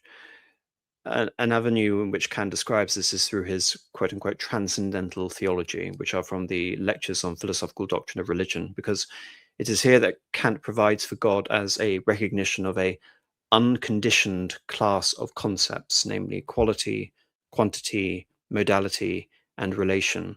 But this is a recognition that there is no causal or empirical information to relate God to these concepts. So God is never concreted. He remains that for Kant simply as a recognition or a concept, something which can help guide human reason through this actualization of the architect existing through the creation of nature. Another way he's described this transcendental knowledge is that God is a silhouette, and that transcendental knowledge is a silhouette of theology. So recognition of God for Kant can only be done through as a supposition. And it's better to have the supposition because it would enable one to ground reasoned intention to a synthetic unity of nature. Now, again, it should be mentioned that after my brief sort of phase as an atheist when I was a teenager, and I thought, oh, I was so very clever for being an atheist, that this argument of, again, a more rational basis of the concept of God being a guide towards understanding a conception of reality which is not nihilistic, which is the error of Cartesianism. This actually helped me a great deal. But of course, it's a huge leap to say that there is a condition by which God is a concept taken in the abstract, relating to, again, even more theoretical concepts of general forms and modes of existence can relate to the Christian God. And that's something, again, that Kant has to seriously grapple with. And this is where, in many ways, Kant's usefulness to this argument ends. In the original Critique of Pure Reason, Kant has to grapple with the concept of immortality. And as with God, immortality is a very significant concern. He believes that there is an argument that can be formed based on the immortality of the soul.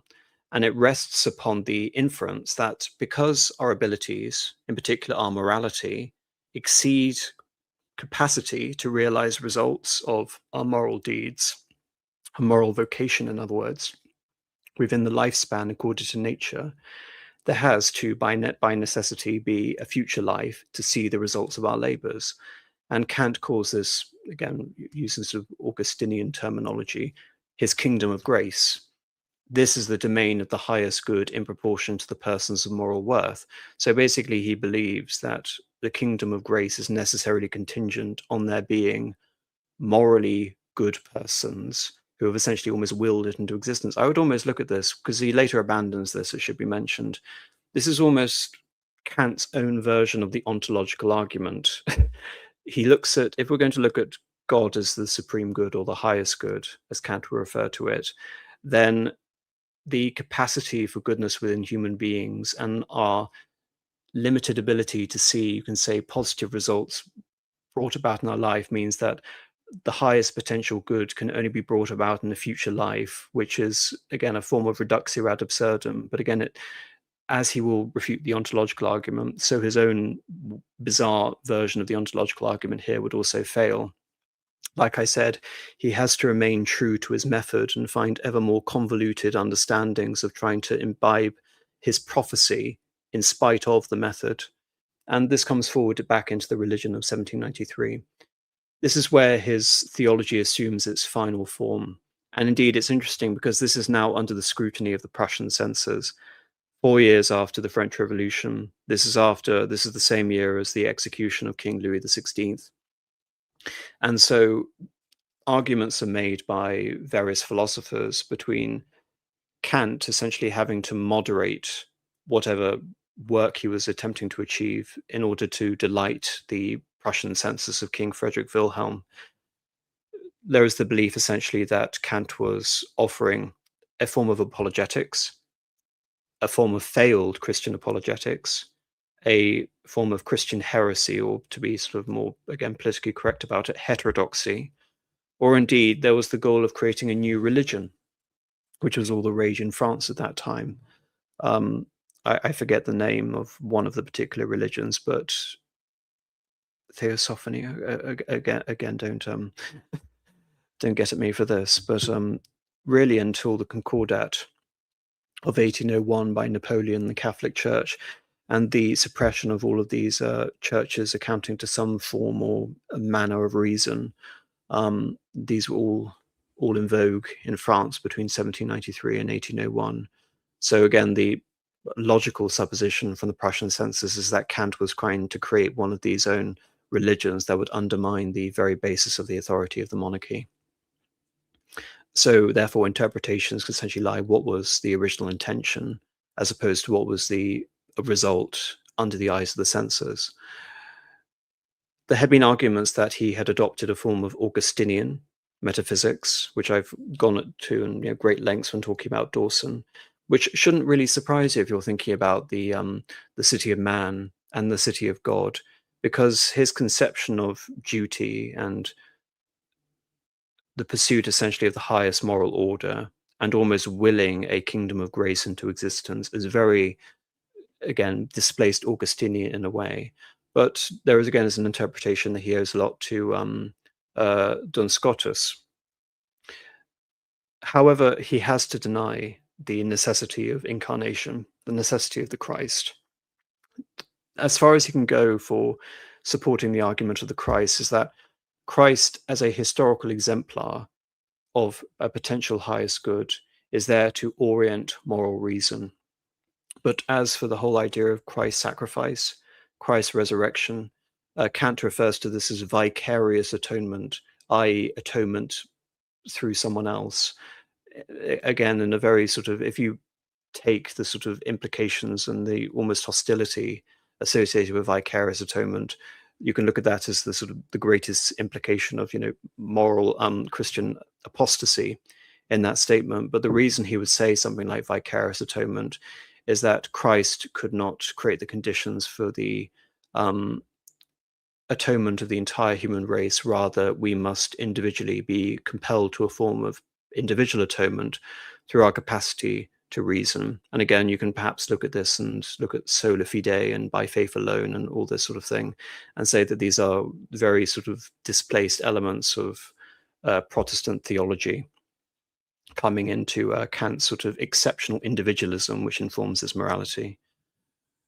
For Kant, the Church of Reason is thus a cosmopolitan moral community, and a term he uses in Latin, sui generis, of its own kind, sort of spontaneously manifesting, which represents a common aim, a common end, and namely the promotion of the highest good, i.e. the explosion, you can say, of the proliferation of sort of duty and happiness, a complete good. And this is the genuine religion that for Kant would be convincingly communicated and received through each person's reason, and not the dogma of priestcraft, as I refer to the Catholic Church. So this is a church without hierarchy, without clerical orders. It is simply the spontaneous manifestation of the realized community of intellects and guided souls through reason. Again, you can look at that and say that that's sort of pure delusion. But from the point of view of Kant, again, he was trying to ascertain the spirit of his age, believing that the Enlightenment did exist in some form, albeit in an embryonic form, and that in accordance with the revolutions begun with Copernicus, the natural endpoint would not be the abolition of religion, but it would be the harmonizing of a form of religion which was consistent with the values of secular philosophies and natural science.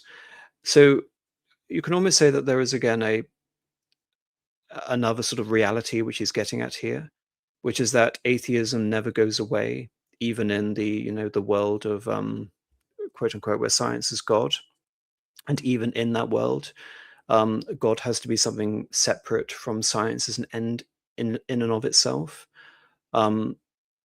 Again, maybe he's perspicacious in that way, but in terms of the actual manifestation of how he believed this religious community would come about, based on the historical trajectory of everything that's happened over the last 200 years, complete nonsense and beyond to the realms of science fiction, which again is why there is no religion in something like Star Trek.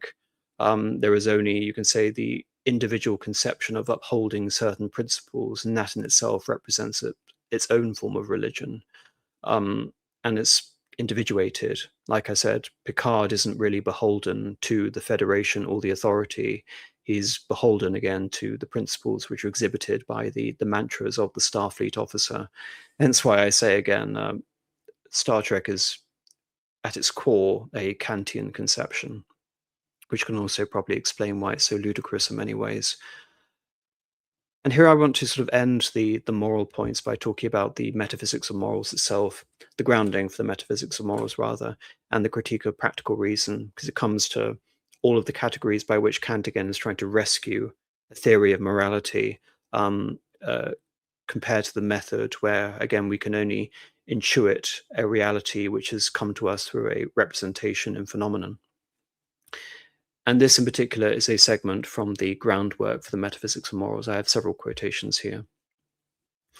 The good will is good not through what it effects or accomplishes, not through its efficacy for attaining an intended end, but only through its willing, i.e. the good in itself and considered for itself without comparison is to be estimated far higher than anything that can be brought about by favour of inclinations, or indeed, if you prefer, the sum of all inclinations. Again, sort of the willingness of good into existence as an end in itself. Again, there's something emancipatory in the sense that he's not relying on adhesion to dogma or formulations or liturgies or whatever. Everything sort of comes back to the individual conception of morality and the guiding star in this, if there is going to be a dogma, it has to be intuited through reason. So he goes on to say that since reason nevertheless has been imparted to us as the practical faculty, i.e., as one that ought to have influence on the will, ought, an important distinction now and again, he's inheriting that from David Hume, the is-ought distinction. Its true vocation must therefore be not to produce volition as a means to some other aim, but rather to produce a will good in itself, for which reason was absolutely necessary, since everywhere else nature goes to work purposefully in disturbing its predispositions. In other words, again, it's the emphasis of the right over the good in and of itself, because his essential implication here is that it's the volition which gives itself to reason, which makes good in some ways a necessity, which again I don't believe follows, but again he's trying to figure a way in which it must necessarily follow that the greatest sort of communities of reason thereby engender the highest amount of good, again a sort of utilitarian benefit for the greatest number. He doesn't really think in terms of that sort of Benthamite reductionism. But again, it's his unwavering belief that humanity is brought through its vocation and reason to achieve this higher aim, which is to bring about the greatest level of happiness, or the highest form of happiness, as he would say. And he goes on to say, in order to develop the concept of a good will, to be esteemed in itself and without any further aim, just as it dwells already in the naturally healthy understanding which does not need to be taught, but rather only to be enlightened, this concept always standing over the estimation of the entire worth of our actions and constituting the condition of everything else. We will put before ourselves the concept of duty, which contains that of the good will, though under certain subjective limitations and hindrances, which, however, far from concealing it and making it unrecognizable, rather elevate it by contrast and let it shine forth all the more brightly. So again, he's acknowledging that within our own hindered capacity for knowledge, understanding the thing in itself, he actually believes, I use this argument in a very different form, which is I argue that subjectivity is obviously the engine of creativity. The intersubjective nature of history, and not again trying to appeal to as Spengler referred to as a mechanism or theorem, or again sort of universal data point for human action, means that histories are perpetually creative. But Kant is using this as an interpretation that given the subjective imperfections of our own understanding, that when true duty, whatever that is, manifests itself through those subjective limitations, it becomes all the more brilliant and bright and perfect and wonderful as a result of that. And I would say all the more inexplicable. Here begins the worth of character, which is moral and the highest without any comparison, namely that he is the beneficent, not from inclination, but from duty. And again, the whole sort of notion of duty being bound up in these subjective associations brought on by necessary and reason, you can understand why, when someone says you can have a morality without God, Kant is, you can say again, one of these great attempts to try and synthesize a system of morality without God. Yet at the same time, Kant relies on a theory of God in order to engender what even the sense of duty is, what even the sense of the highest good is, even the conception of the immortality of the soul and the purpose of us being obliged by reason to a form of moral action. All of these things actually relate to a form of religion. He simply believes that this is a religion which is emancipated from hierarchies and dogmas, albeit the more subjective you become, the more heterodox these views become, the more intersubjectively incompatible they become, the more conflicts that potentially emerge, when other people obviously think that their reason has brought them to a state of enlightenment which says that this is to be true in eternity of all times. Ironically, again, the only sort of situation which someone like an Eliade would refer to as recognizing this state of attaining the highest good, or what he would refer to as, and I think Kant is also aspiring to here, which is eudaimonia, positive or good spiritual welfare, is not a conscious recognition of morality or a reason to morality, but it's unconscious. It's based on normative traditions. In other words, things that are inherited, things that represent a collective consciousness, a collective subconsciousness, or we talk about Jung, almost a mediated reality.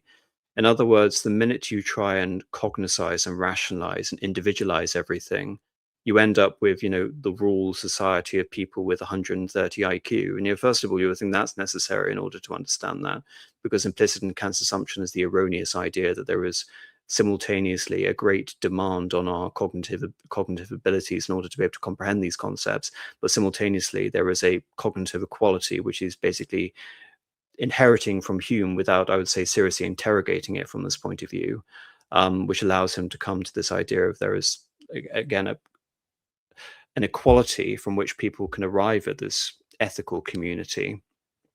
And yet at the same time, it completely dismantles, because even with the high IQ society, invariably, again, those are in some ways destined to fall apart, given the disruption and the disagreements among its members.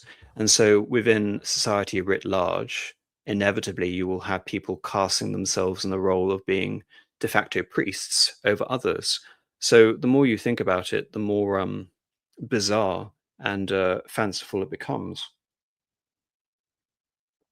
Like I said, it's tragic for Kant that he's trying to form his post-scriptural Christianity, um, in terms of his whole scientific method that he's going to bring about. And what other people have realized since then, such as Christopher Dawson, who I referenced at length, is that this mode of thinking, which is existential, which is you can say the mode of historical thought, and historical thought is being like the pure encapsulation of how moderns think, is relativistic. It doesn't necessarily engender a state of morality. Rather, you're made to feel sympathetic to a host of different worldviews, not any particular worldview. And so, what also engenders, you can say, a desire to understand particularism, the individual systems of morality, is also simultaneously trying to appeal to, you can say, a grand perennialism where all of these things fit nicely together, as if it could be that simple.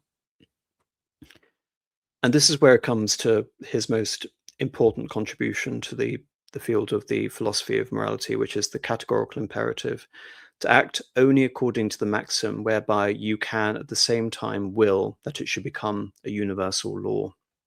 And that, again, like I said, there's a weird sort of Rousseauian aspect there, which is, as the general will is supposed to be the spontaneous manifestation of the law of the community or the nation, as it then becomes incarnate in, say, for example, the revolutionary France, the French Republic. So that should be an individual imperative. And the individual imperative then becomes the universal, the categorical imperative, that everyone has a duty to act under the principle that they are essentially creating a divine law, which is to be replicated and absorbed by everyone around them to achieve this higher state of good. And the more you read this, the more you can say it can appeal to a high-minded sort of secular humanist atheist or whatever.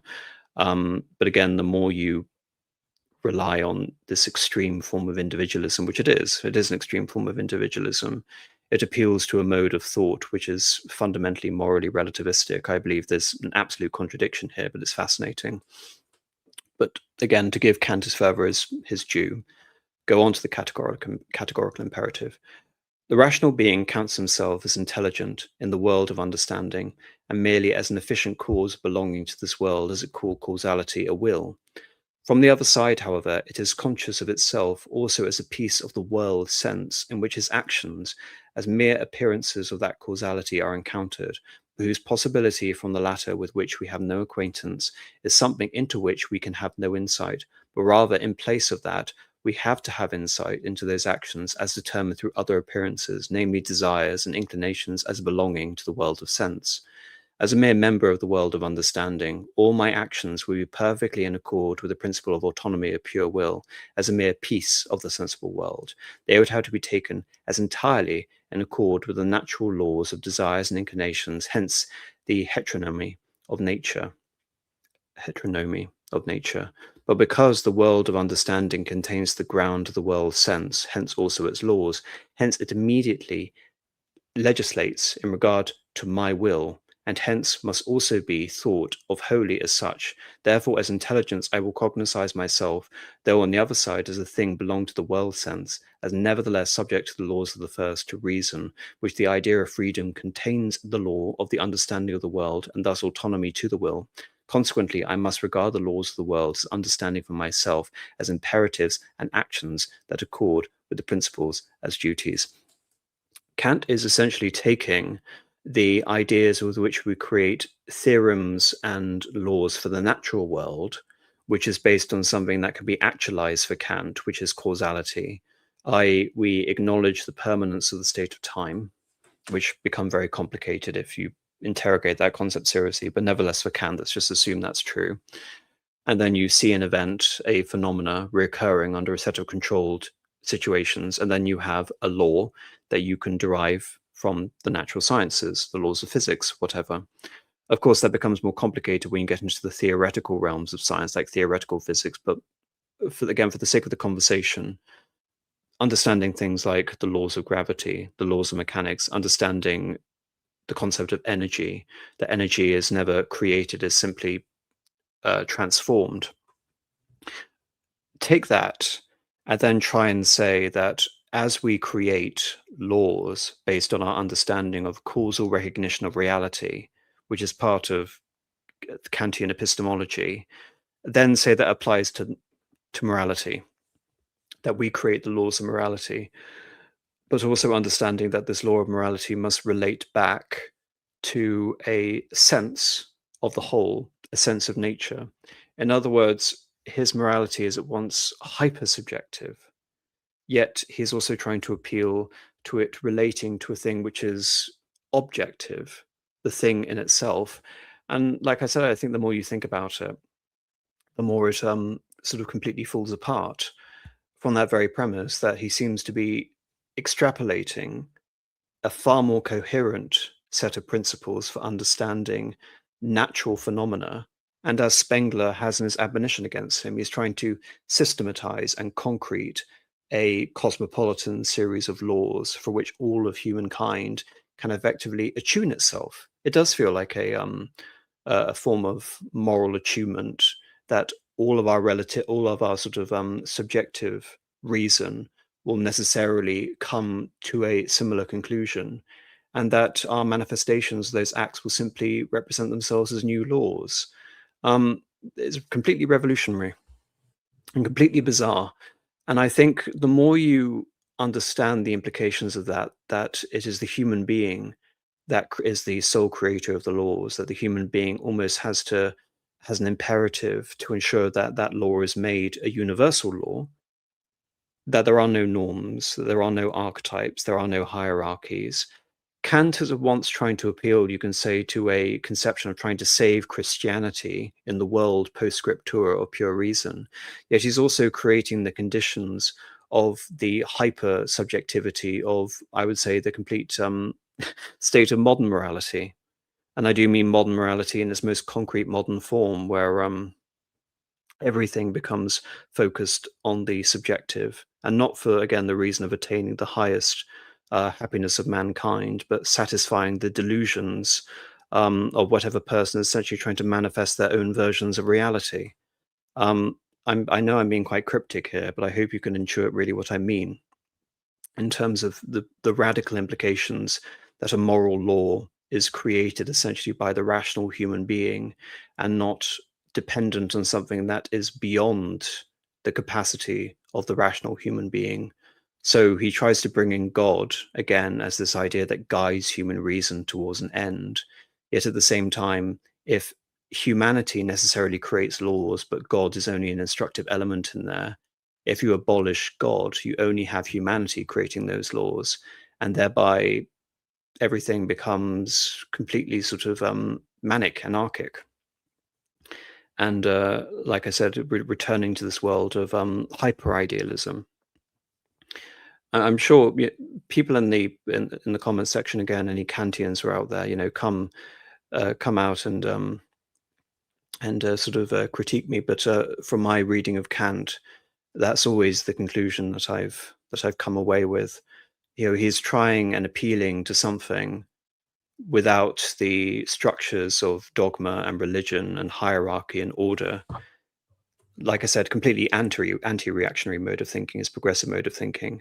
He's trying to condition it on a theory, a modern theory of individuality and individual self-expression, whereby we can collectively, actualize these spiritual communities.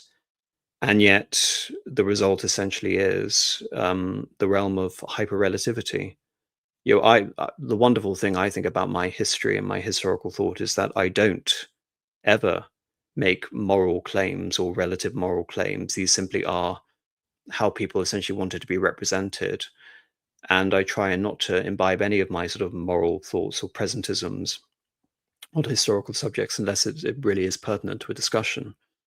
And in this case with Kant, if morality is constantly imbibing in all your actions and all your thoughts and all principles and reason, it destroys this historical sense, which I'm getting at too, which is, again, trying to look beyond morality. Morality is essential for Kant. And thus the categorical imperatives are possible through the fact that the idea of freedom makes me into a member of an intelligible world, through which, if I were that alone, all my actions would always be in accord with the autonomy of the will. But since I intuit myself at the same time with the members of the world of sense, they ought to be in accord with it. And the categorical ought represents a synthetic proposition a priori by the fact that my will affected through sensible desire. This has also added the idea of precisely the same will, but one belonging to the world of understanding, a pure will, practical for itself, that contains the supreme condition of the first in accordance with reason. It is approximately in that way that concepts of the understanding which themselves signify nothing but lawful form in general are added to intuitions of the world in sense, and through make possible synthetic propositions a priori on which all cognition of nature rests. The practical use of common human reason confirms the correctness of this deduction. And like I said, that is complete and utter nonsense as far as I'm concerned, because again, it relies on the ability to form these spontaneous synthetic propositions based on individual subjective synthetic unities whilst intuiting something beyond. And I actually want to go back to an earlier statement by Kant to really sort of push against this. If I can find it, just give me a second. Does nature reveal anything of a path to this end? And I say, she reveals something, but very little. Again, emphasis on the very little. You can intuit something about the nature of history. When I create history, you try to intuit something of the poetic, but I will have no confidence unless I articulate my position that my sense of the poetic may therefore become a universal law of humanity, which I'm sorry, whether people sort of find my history compelling is on a grander scale far less important in terms of being able to define universal moral laws. And like I said, an important consideration, this isn't moral relativity. That's the important point. This is not moral relativity. His whole method engenders moral relativity. That's the problem. And so his solution is that reason can intuit, and essentially rational human beings can create a law which is dependent on the supreme good, which is that of duty. And thereby from that we can extrapolate laws that will more or less, you can say, conform with classical Christian principles without all the pejoratives of the Enlightenment associated with that morality, which is essentially our priestcraft. So I think, just again to finish this off, it's quite an interesting article by Timothy Hinton. He talks about Kant and Thomas Aquinas, because I go back to natural theology and the proofs of God's existence and things like that. And this is sort of the corollary to that, understanding the moral theology of Aquinas vis-a-vis Kant. There are several striking similarities between the ethical views of Kant and Aquinas. Both attach great significance to the role of practical reason in ethical life. Each believes that there is a fundamental principle of practical reason from which other principles or laws can be derived, Both of them emphasize the importance of laws in thinking about ethics, and each wants to claim that certain kinds of actions are good or evil in themselves. Yet in spite of these and other areas of similarity, there is one absolutely fundamental disagreement between them, a disagreement concerning the very foundations of ethics. Aquinas treats the concept of the good as the starting point for moral philosophy, holding that the laws and principles are to be derived from it. In more contemporary language, Aquinas espouses the doctrine that good has priority over the right, i.e., the law or justice. Kant, on the other hand, famously rejects that doctrine entirely, insisting that the right must take precedence over the good. Kant's own reductio, as in his argument taken to logical proportions, follows. Any concept of the good which is not derived from a prior practical law, but instead treated as the basis of the moral law, has to be the concept of something whose attainment promises to bring us pleasure, for it is only in this way that the good could act upon us. The attraction of the anticipated enjoyment would lead us to whatever would be necessary to secure it. This would mean, of course, the concept of the immediately good could be applied only to what is accompanied by feelings of gratification, while the concept of that which is immediately evil would have to refer to us the adjoining feelings of pain. Now, it is obviously impossible for us to know a priori what experiences will be accompanied by pleasure and which by displeasure.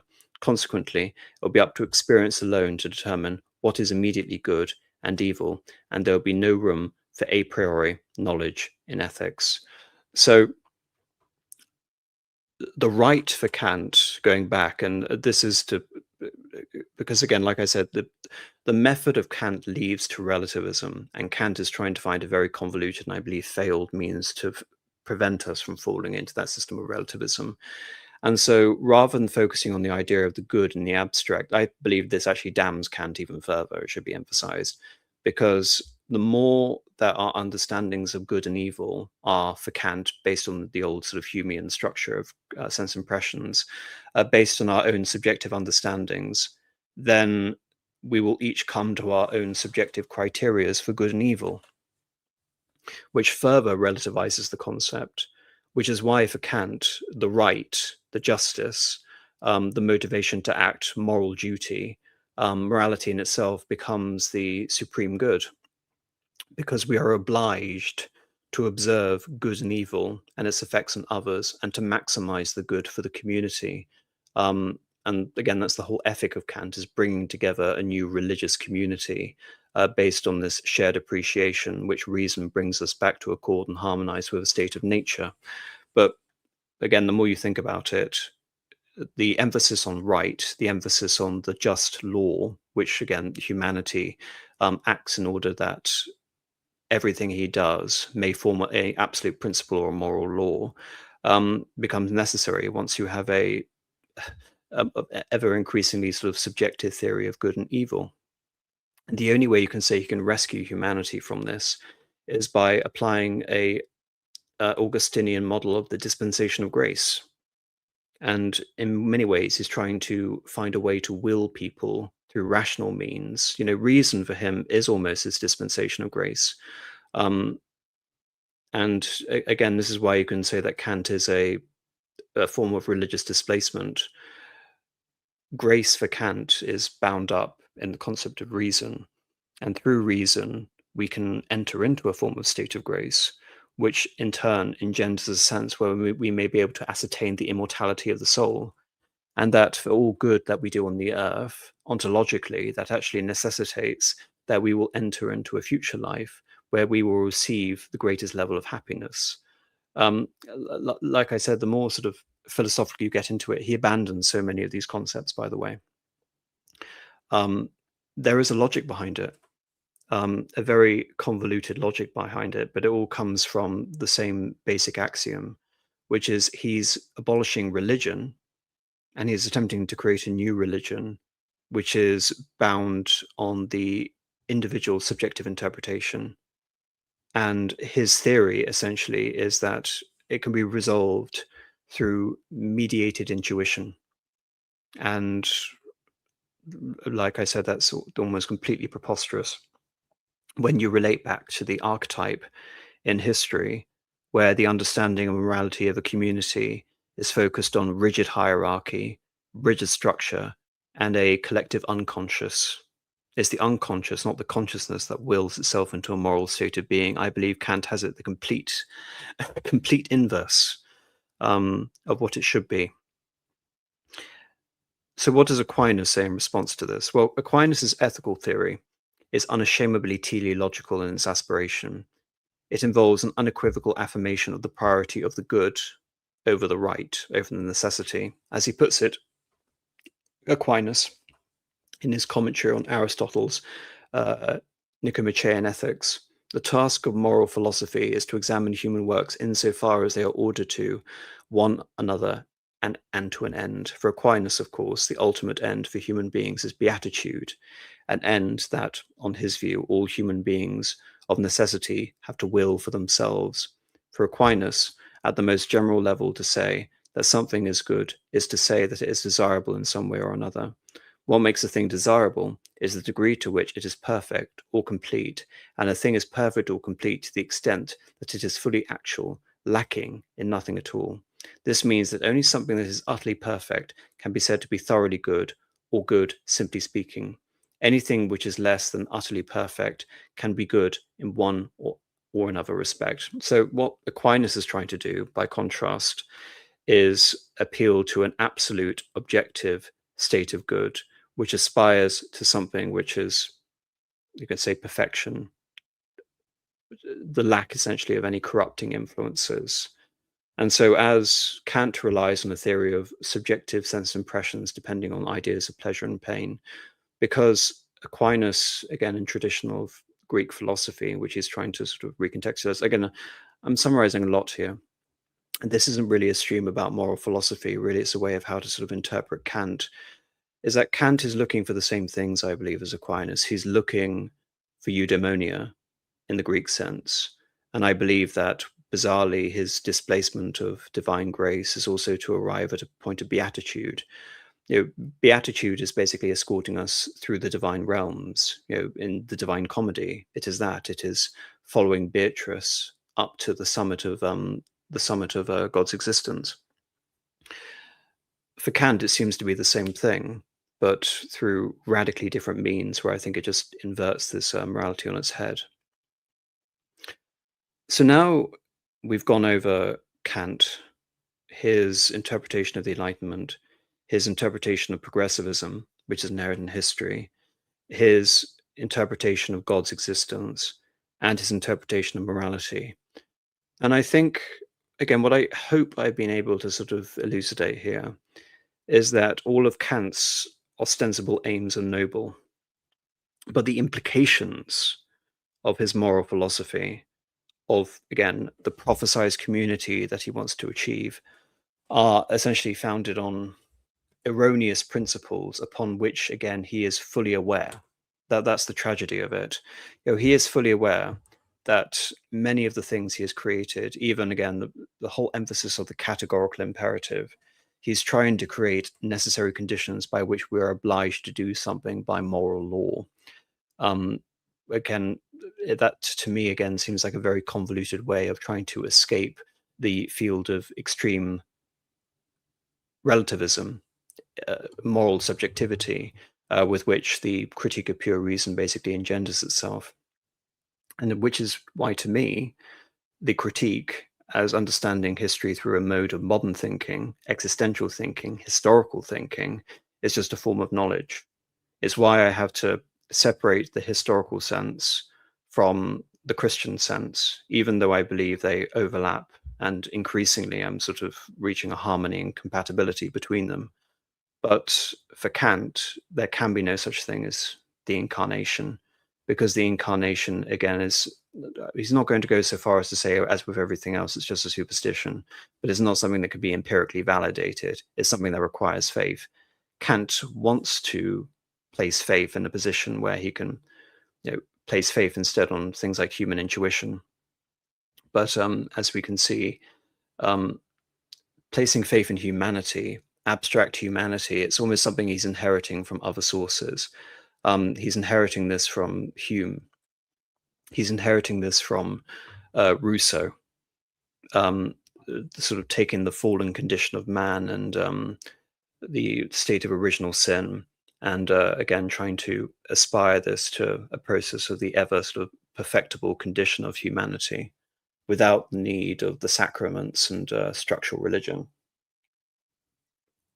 That is in many ways the essence of progressivism. But like I said, it's not that I don't see any sort of evil intention. I see a lot of positive aims here. Just a failure to manifest them or make them logically necessary is where his critique of pure reason has actually, I would say, purified our ability to understand all of these imperatives as categorical, or imperatives indeed.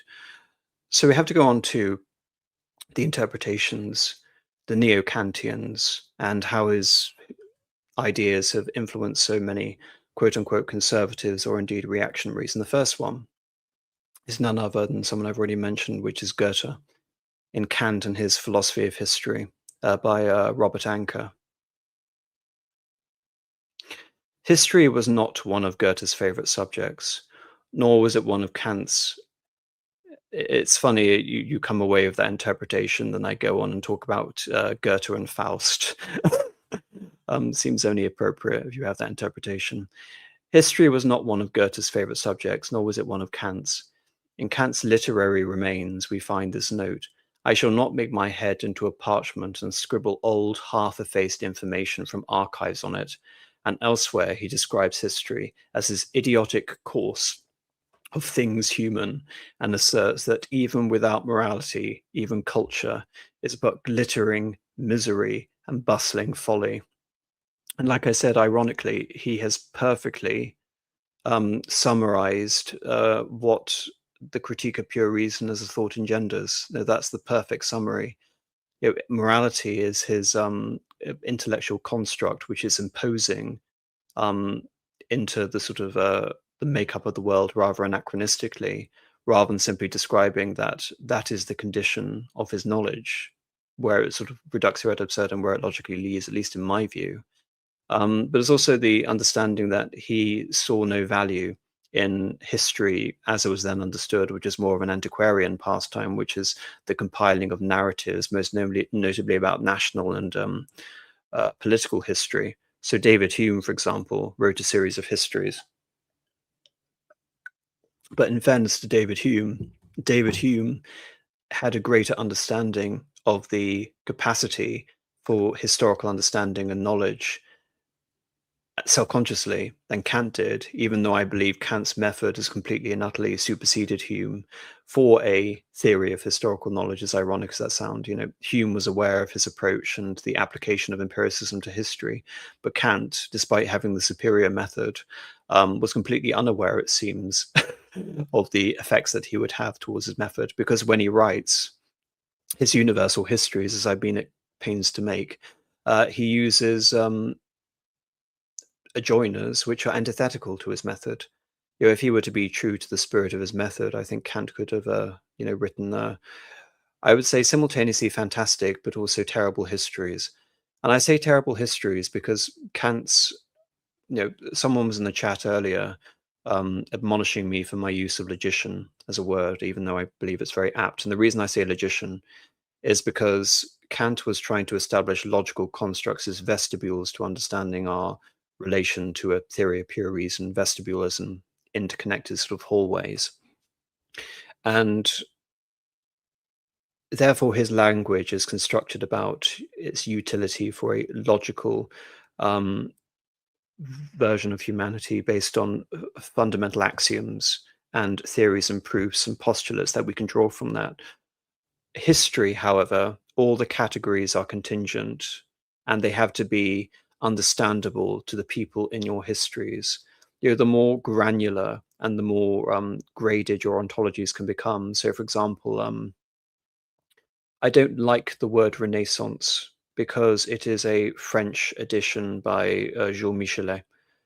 Even though it's used by historians, we're in this bizarre situation where Renaissance has become the term among historians and by extension the larger public now, whereas a far more apt historical term would be the Rinascimento, which would be the Italian rendering of it, which is also a rendering of it that we saw with the Risorgimento, the restoration, the unification during the 19th century, which is around the same time that Michelet coined the word Renaissance. So to the Italian, the subject of that history, Rinascimento, would have been very appropriate. But then Kant would instead use a series of grandiose, sort of crafted Latin demonyms in order to identify this period, thereby making it almost completely nonsensical from a historical point of view, but rather comprehensible from a philosophical point of view. But anyway, I think I'm becoming more incomprehensible by going on with this analogy further, so I'll continue with the article. Goethe, though he was always distrusted abstract thought and opposed the mechanistic Newtonian view of nature championed by Kant, again, all of the historians I've encountered are going to encounter Kant in a different way. And I think what Kant was very frustrated with regarding Newton is that Newton's whole theory of nature was entirely deterministic. And Kant and his whole presupposition of the moral condition of man was reliant on a theory which enabled freedom of human action. It wasn't simply like with Hobbes that human beings are compelled into the Leviathan to escape the state of nature, but human beings want to freely associate and form these communities. It's very Randian in a weird sense, in the same way that he was talking about the freedom conditioned by a wise and enlightened prince in the form of Frederick. It's that in a sense is also rather libertarian. You can have the spontaneous manifesting of all these self-selected communities is very Kantian, unlike Newton, which would view this from the point of view again of a perspective of scientific determinism, although I'm sure a Newtonian could come in the chat and correct me there if there's any subtleties in that description. Esteemed the old man of Königsberg, this is Goethe, throughout his career, especially in his later years, as we know from his Kant's Studien, his close association with the Kantian Schiller, and from many comments he made to his biographer Eckermann. Schiller, I think, is one of the most significant sort of historical and literary personalities. I think he's the closest thing to a German Shakespeare of that period. And obviously has an undeniable influence on the thinking of none other than one Thomas Carlyle. But for Goethe, his lifelong preference for Kant over other contemporary philosophers is evident. For example, in his statement at the age of 80, reported by Eckermann, that compared Fichte and Hegel, Kant has unquestionably done the best service by drawing the limits beyond which human intellect is unable to penetrate and leaving at rest insoluble problems. Many of Goethe's tributes to Kant were made in the 1820s, just when he was spending most of his creative time and energies completing the second part of Faust. And by extension, I would actually completely agree with Goethe's assessment there. It's not in proposing a destiny for humankind. The value of Kant is in drawing the limits beyond the human intellect. One idea about history that Goethe shared with Kant was that the then novel and important view first suggested by Rousseau in his first discourses, that history understood as merely the empirical record of the past, is utterly devoid of any inherent meaning, purpose, design, or direction. This view was novel, in that all previous philosophies of history, from antiquity up to and including the Enlightenment, had espoused some form of teleology, and that new teleologies would appear in Hegel, Marx, Michelet, Spengler, Toynbee, and the other grand theorists of the 19th and 20th centuries. Now, I'm going to have to qualify that statement because the article doesn't. I was at pains to say earlier in this presentation that history is not teleological, but histories, as in the creations, the subcreations of the historians, are teleologies. In this situation, what he's referring to is in theories and teleologies up until that point. If we're going to look at, say, for example, the work of Joachim of Fiore, or we're going to look at even before then, if we look to St. Augustine, but later we can look to figures such as Bossuet. They were all teleological in the sense that they were all based on a form of, again, attempted scriptural exegesis to understand the revelation of divinity and Christ through the progression of historical events, which is why Christianity is a uniquely historical religion. In that sense, it's teleological. But as for the teleologies of Hegel, Marx, again, I'm probably less qualified to really identify the nuances of Michelet's teleology. But Hegel and Marx, definitely. Hegel in reference to the world spirit in his phenomenology. But for Marx, obviously, it's the succession of economic systems and class consciousness. For Spengler, it's far more complicated. And again, to refer to it again as specifically a teleology, so we're talking about gradations and morphologies as conversation in its own right. And as for Toynbee, again, that's far less clear. It was important because for the first time, it shifted attention away from the historical record itself to interpretation, that is, away from history to the historian. For both, then, history has no other meaning than the meaning we give it. The central importance of the imperative aspect of historical understanding for Kant is evident from the very little titles of some of his essays on history: Idea for a Universal History from a Cosmopolitan Point of View, The Conjectural Beginning of Human History, The End of All Things. It is evident also that the fact that Kant typically used two words to refer to history, historisch, to refer to a merely empirical approach to the past, and geschichtlich, to denote the rational philosophical approach which he proposed. Again, if we're going to understand the distinction between what I was referring to earlier with history versus histories, I think, again, it's sort of re-elucidated there with the whole idea of the distinction between the empirical approach, historisch, and the philosophical, rational approach in which we imbibe our histories with some teleology or some creative purpose, geschichtlich. In Faust, Mephistopheles is the very embodiment of the meaninglessness of history at the level of this empirical history, a notion that he and his allies, notably the spectral old crone Sorge, care, state and restate many times throughout the play. Mephistopheles introduces himself to Faust as the spirit of eternal negation, a self-description he lives up to constantly.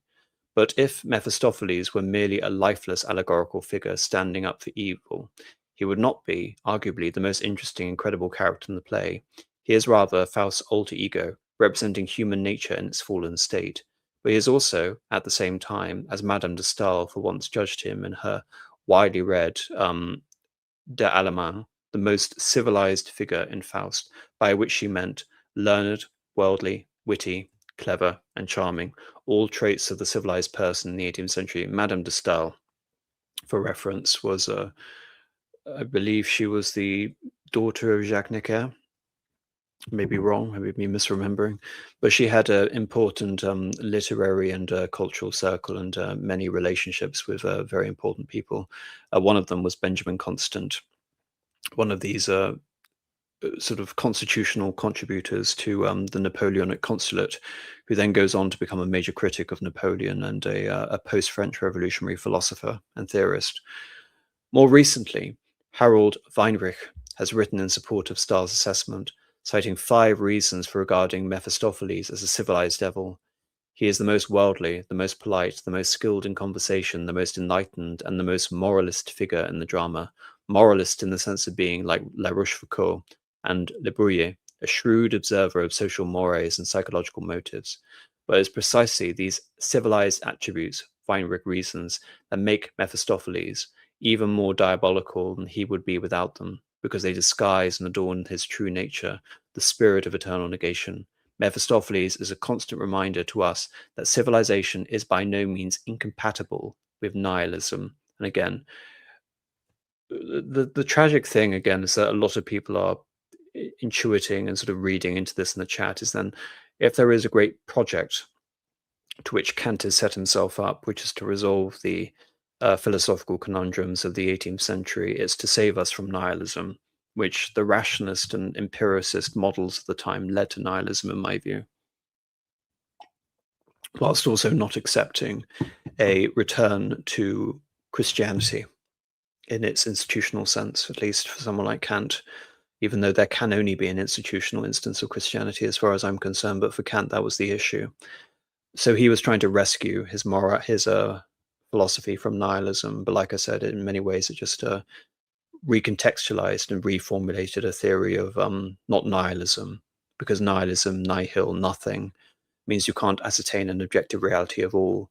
Rather, it's a nihilism in morality, a nihilism of moral relativism, which is a form of nothingness. And I think to Kant, that is the most important consideration of what nihilism really means.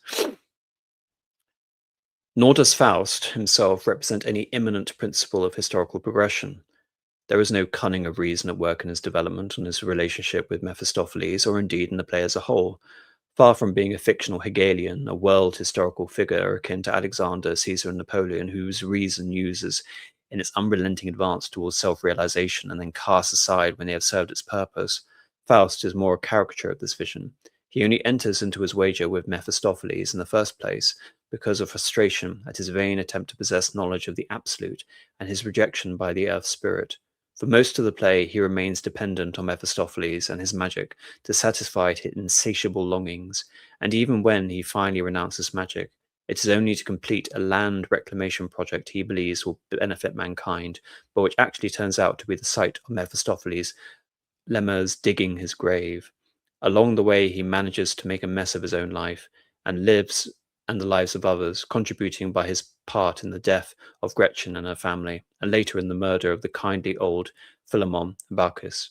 And if we are to believe the angels towards the end of the play, Faust is redeemed, not for anything he achieved, either on his own or as an unwitting agent of the absolute, but for his incessant striving. In short, while Faust possessed titanic possessions and aspirations of world historical heroes, he falls far short of them in deeds. Just an interesting, again, conception of how sort of Kantianism can sort of find its way in terms of the presentation of these various characters. It should be referenced again for the sake of Spengler, is that Spengler believed, as with Carlyle, that really everything intellectually they owed at least in spirit to someone like Goethe.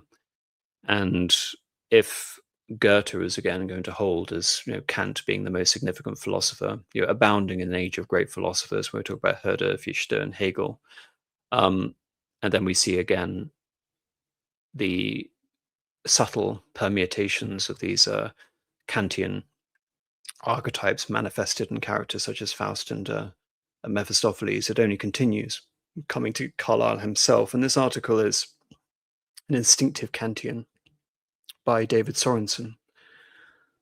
And this is actually a segment taken from the collected letters of Carlyle, which is very revealing. I may say further that after all the Fichteisms, Schellingisms, and Hegelisms, obviously Hegelianisms rather, I still understand Kant to be the grand novelty. This is Carlyle, the prime author of the new spiritual world, of whom all the others are but superficial, transient modifications. If you decide to penetrate into this matter, what better can you do than vigorously set the Critique of Pure Reason, a very attainable book, and resolutely study it and restudy it till you understand it? You will find it actually capable of being understood, rigorously sequent, like a book of mathematics, labor that pays itself, really one of the best metaphysical studies that I know of.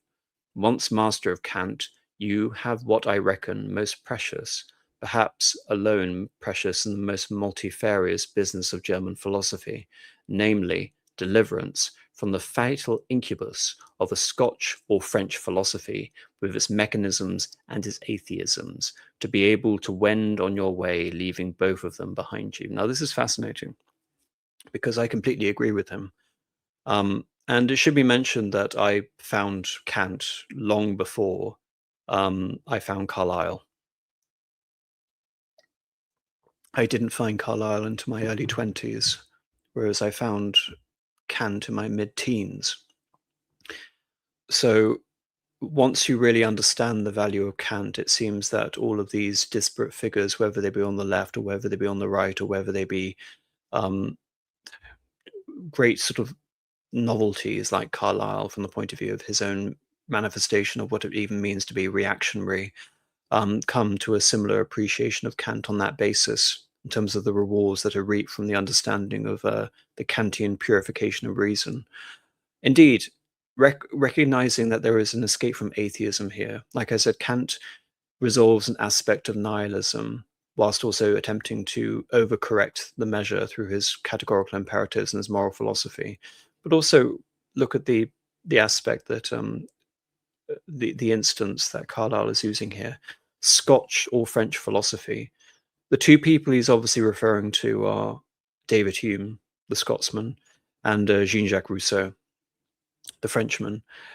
And it's ironic in a way that he believes that Kant to be the antithesis of these two figures, when, as I've been at pains to say, Kant in many ways synthesizes so much of their thought in some way or another, for better or worse. Indeed, as you can probably tell listening to this conversation, when Kant leans too much on either David Hume or Jean-Jacques Rousseau, I believe his overall thought suffers as a result of it. And I don't think Carlyle is going to disagree with me in that assessment there. But nevertheless, it's interesting that he believes that Kant can be entirely rescued and put against the claims of these other lesser philosophers that delude you with their mechanisms and their atheisms. But this is Sorensen again. Like most German scholars, and almost all English readers of Kant in the earlier 19th century, Carlyle found the style of the Critique of Pure Reason daunting and its contents barely decipherable. That's what I mean about the irony that Kant believed in public education and his being a eureka moment for the Enlightenment writ large, and the dissemination of that rational intuition towards the duty of morality, etc. But the whole basis of his writing is so intellectually convoluted.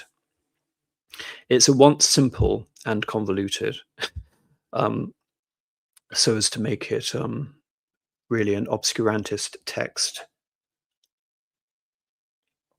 And Carlyle only managed to reach 150 pages of the book. In a notebook entry in 1823, he expressed confusion. Kant's philosophy has a monstrously gigantic appearance at a distance, enveloped in clouds and darkness, shadowed forth in types and symbols, an unknown and fantastic derivation. I think the way I described it is logically crafted. I don't think I was that had that much of an admonition towards his writing. The point is, again, with Kantian ontology, if you're going to use it as I do for understanding history, it's both useful and useless, because you can never use serious Kantian terminologies in terms of being able to apply them to broader histories, because the minute you do, you basically make your history not only indecipherable to the reader, but you can say completely anachronistic to the time period you're covering, because barely anyone has ever thought in terms of the supersensible substratum and transcendental idealism. Far fewer have ever really understood these concepts. And the funny thing about Sorensen is that he believes that Carlyle wasn't one of them. Because then he goes on to talk about Carlyle and his views on German idealism, transcendental idealism, and versus my particular understanding of the supersensible substratum. Ironically, Carl's claims that Kant's disciples distorted his philosophy would be directed against Carlyle a century later. And that's actually a claim I believe. I believe that Hegel and Marx run away with Kant, and they make ambitious claims where the logic of the purified reason, again, would inhibit such claims. In the 19th century, the influential American scholars Rennie Wellick and C.F. Harold wrote separate studies of Carlyle and German philosophy, yet each arrived at a similar conclusion. In their view, Carlyle possessed no genuine understanding of Kant's system. Wellick argued that he had erroneously regarded German idealism as one body of doctrine, without distinguishing between the teachings of Kant, Fichte, and Schelling. As a consequence, Carlyle fails to see that Kant's transcendentalism differs from that of his idealistic successors, whereas Kant employs the term to define universal and necessary conditions of experience. Carlyle regards it as a description of a spiritual realm that is intuitively knowable, but rationally inacceptable. Now, the interesting thing is, Sorensen owes a lot to a book called The German Thought of Thomas Carlyle by C.F. Harold. And the Harris Wendell book is The Omnipresent Debate, Empiricism and Transcendentalism in 19th Century English Prose. And it's very interesting to look at this, because Carlyle is responsible for importing so much of German philosophy, translating it, and importing so much of German philosophy into the English-speaking world. And so if he is also one to fundamentally misunderstand, misappraise German idealism and Kant, then consequently the implications are that the entire Anglophone 19th century is fundamentally misinformed in Kant. It should also be mentioned that the standard translation for Kant, the one I used when talking about the Critique of Pure Reason, didn't come out until 1855, whereas Carlyle is talking about this only a couple of decades after Kant's death. So Kant died in 1804. The reference here is mainly to the period around 1823. But emphasis on this, Carlyle fails to see that Kant's transcendentalism differs from that of his idealistic successors, whereas Kant employs the term to define the universal and the necessary conditions of experience.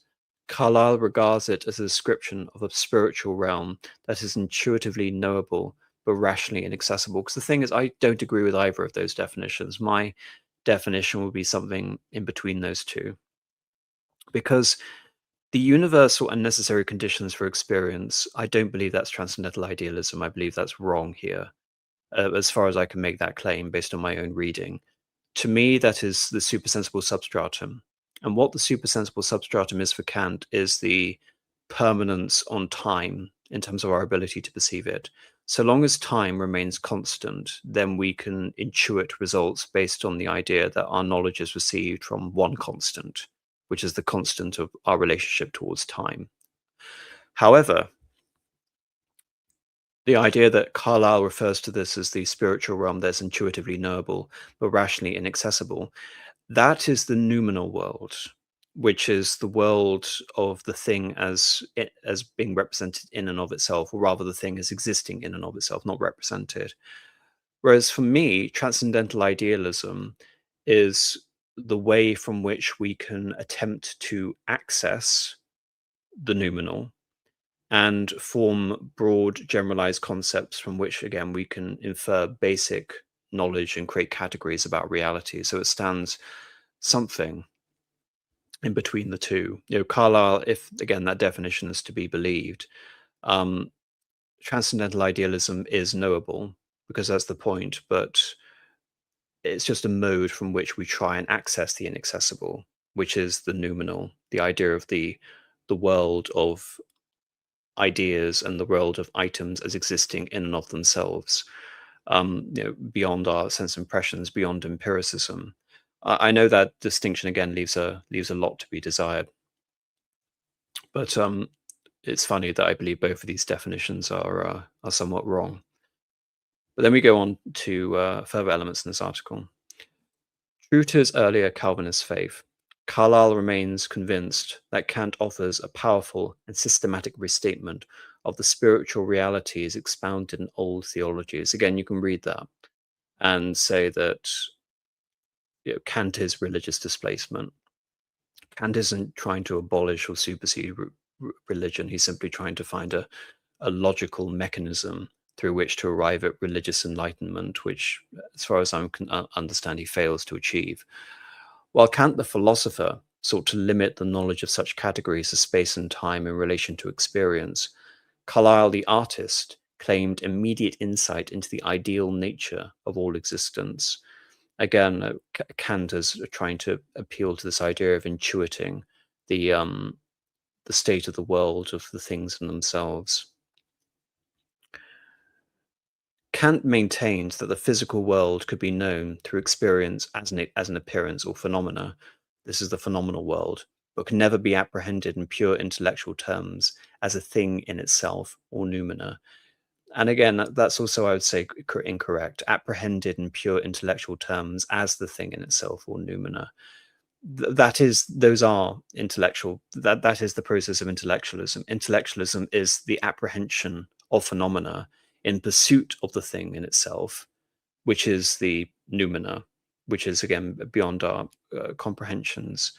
So it can be apprehended in intellectual terms, but the noumena itself can't be apprehended. There's a very, very subtle distinction, I think, that exists between the two. He believed that the thing in itself was unknowable, whereas Carlyle asserted that it could be perceived intuitively. And again, what Kant really is referring to here is that he believes that it can't be known through the capacity of pure reason. That's the important thing, is that Kant is providing for a mode of thinking. What are the possibilities of that model of empiricism and metaphysics together? And So yes, we can't know it from that system of philosophy. We can't have an absolute objective understanding of reality that stands outside of our impressions.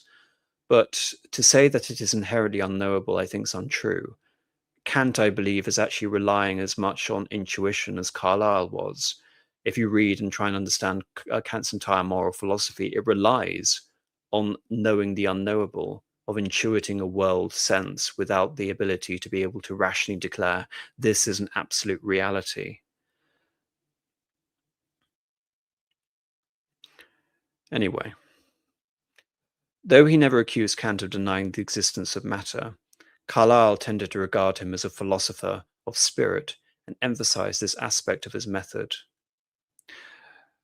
Recasting Kant in the shape of Fichte, Carlyle ignored the careful barriers that the thinker set up between knowledge and experience on the one hand, and absolute knowledge independent of experience on the other. By absolute knowledge, that is the noumena, that's the knowledge of things in themselves. But during the same period in which he contradicted basic Kantian doctrine, Carlyle also distinguished between the logical procedures of Kant and the doctrine of Kantism. In Wotten Reinfred, he employs the latter term as a synonym for German mysticism and the worship of the unseen, nay, of the invisible. This is in the last words.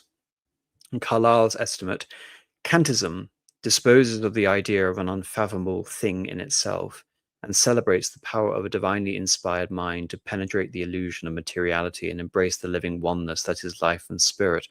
Now, this is again fascinating because if you read my interpretation of Kant and the nature of the synthetic unity and the manifold, and the emphasis that Kant places on personal intuition in terms of being able to understand and create categories relying on our sense impressions, then it actually naturally leads to a theory which is, I would say, applicable to the Kantian to the Carlylean great man of history. Because in the way that so much of Kantian's methodology is bound up in individual creativity, so by extension, it engenders the sense of hierarchy of cognitions. I would say Carlyle's estimation of Kantism, regardless of Sorensen believes that this is a miscritique, is actually truer to the spirit of the Critique of Pure Reason than Kant himself is. Kant is deluded to believe that the Critique of Pure Reason will lead to a general sense of human sort of intellectual emancipation, as opposed to particular emancipation of which he himself was apparently aware. And I think Carlyle is actually striking on something significant here. In terms of embracing the divinely inspired mind, the oneness that is life and spirit, again, that's the whole basis, you can say, of Kantism and that Carlylean sense is the appeal to the thing in itself. It's the pursuit and the attempts again to find that spirit. It's basically a hero's journey in a way in terms of the form of intellect. It's a constant recoalescing of our understanding and apprehension of time and reality, and trying to find a concept of the absolute, a concept of the infinite, while never being able to fully ascertain it. You can understand again why Carlyle would be inspired by such a notion. In his subsequent essays on the study of German literature, Novalis and Characteristics, 1831, Carlyle freely employs the term Kantism, which he regards as a description of German metaphysics generally, justifying his use of such terms such as transcendentalism, Kantism, and idealism. He reminds his reader that in all German systems since the time of Kant, it is the fundamental principle to deny the existence of matter by rendering time and space psychological constructions and subordinating mechanical understanding to divinely intuitive reason. Kant supposedly clears a path for others to follow. And again, in terms of divinely intuitive reason, but based on the religious constructs and the religious philosophies of Kant, that is essentially true. His reason is an aspiration to the divine. What is God to Kant? God to Kant is a category to bring us to better understanding of reason. it's a symbol, it's a manifestation, it's an image to Kant. In terms of Carlyle, Carlyle is far more interested in the spirit of the thing than a concrete expression of the thing. He's far more interested in the prophet across secular boundaries, whether the prophet be Muhammad or, the great man in history, of course, being that expression of, Cromwellian sort of will to religious reform or whatever. Um, you know, he's willing to sort of have this secular perennialist view of things across various sort of ethnic groups and religious sectarian divides. So in that way, you can say the the anti-clerical, the anti-structured world of religion to Kant would naturally find an expression in someone like Carlyle. Yet curiously, Carlyle persists in separating Kant from the wide-spreading, deep whirling vortex of Kantism, as soon metamorphosed into Fichteism, Schellingism. That's referring to Schelling, another. I would say Schelling is, as a German philosopher, he's kind of phased into the background compared to the more dynamic personalities in which he's surrounded by. Then it's Hegelianism. In his mind, Kant stands out as the progenitor of a system that is repeatedly subjected to superficial, transient modifications. He is unique because he pursues transcendental verities that are the strictest form of argument. His mathematical style is a mark of his moral earnestness and spiritual autonomy, and he relies solely on the power of his own mind to determine his relation to society, nature, and God. In terms of Carlyle's own understanding there, that in many ways is the essence of Kant. I think he's distilled it there quite nicely. Moral earnestness, spiritual autonomy, emphasis on the power of the mind and the mind's relationship towards society, nature, and God. Everything is subordinated to the idea of reason.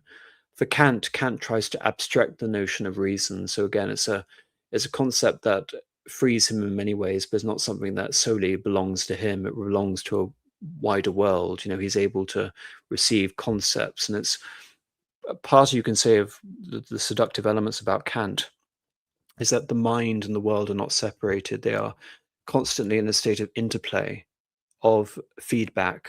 The relationship has to be constantly remanifesting itself with every moment of apprehended time. And so, like I said, the implication of that is incredibly creative and extremely individualistic. And so no wonder it would inspire someone like Carlyle, who probably has a better understanding or distillation of the spirit of Kant, perhaps more so than Kant had, because whilst, like I said, Kant is responsible for the method, Kant failed to find a convoluted expression of his morality as logic, as opposed to what Oswald Spengler and Carlyle refer to it more, you can say correctly, as an intuitive spirit, which is why, again, Oswald Spengler would refer to it as the faded sort of star of destiny, and trying to understand the relationship and human development and thought as something that can't be reduced to mechanisms and scientifically determined laws. And that is the great failing of the 19th century, is the idea that the barrier between them can be broken.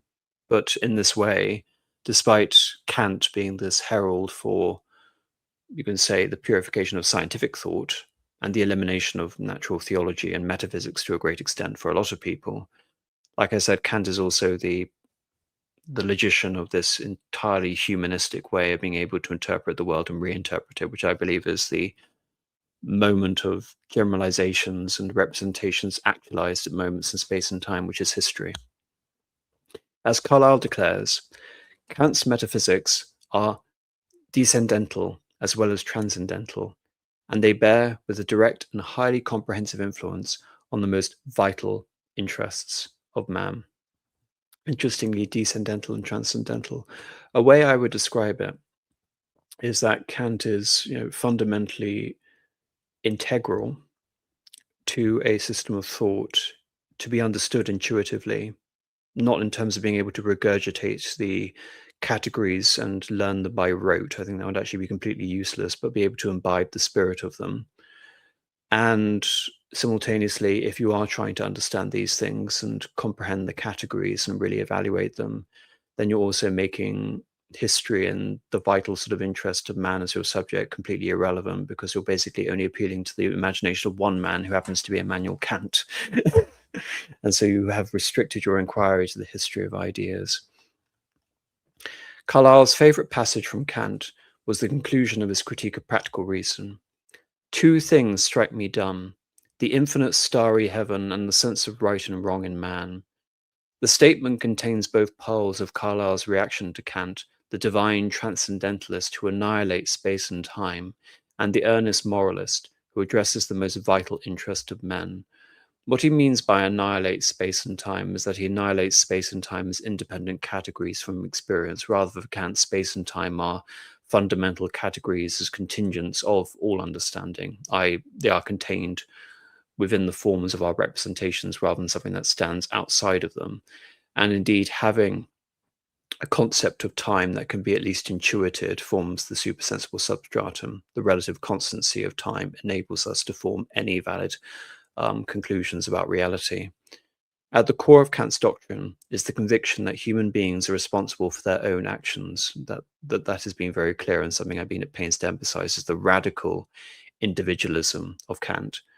As Isaiah Berlin observes, unless a man can be said to be the true author of his own actions, he cannot be described as being responsible for them.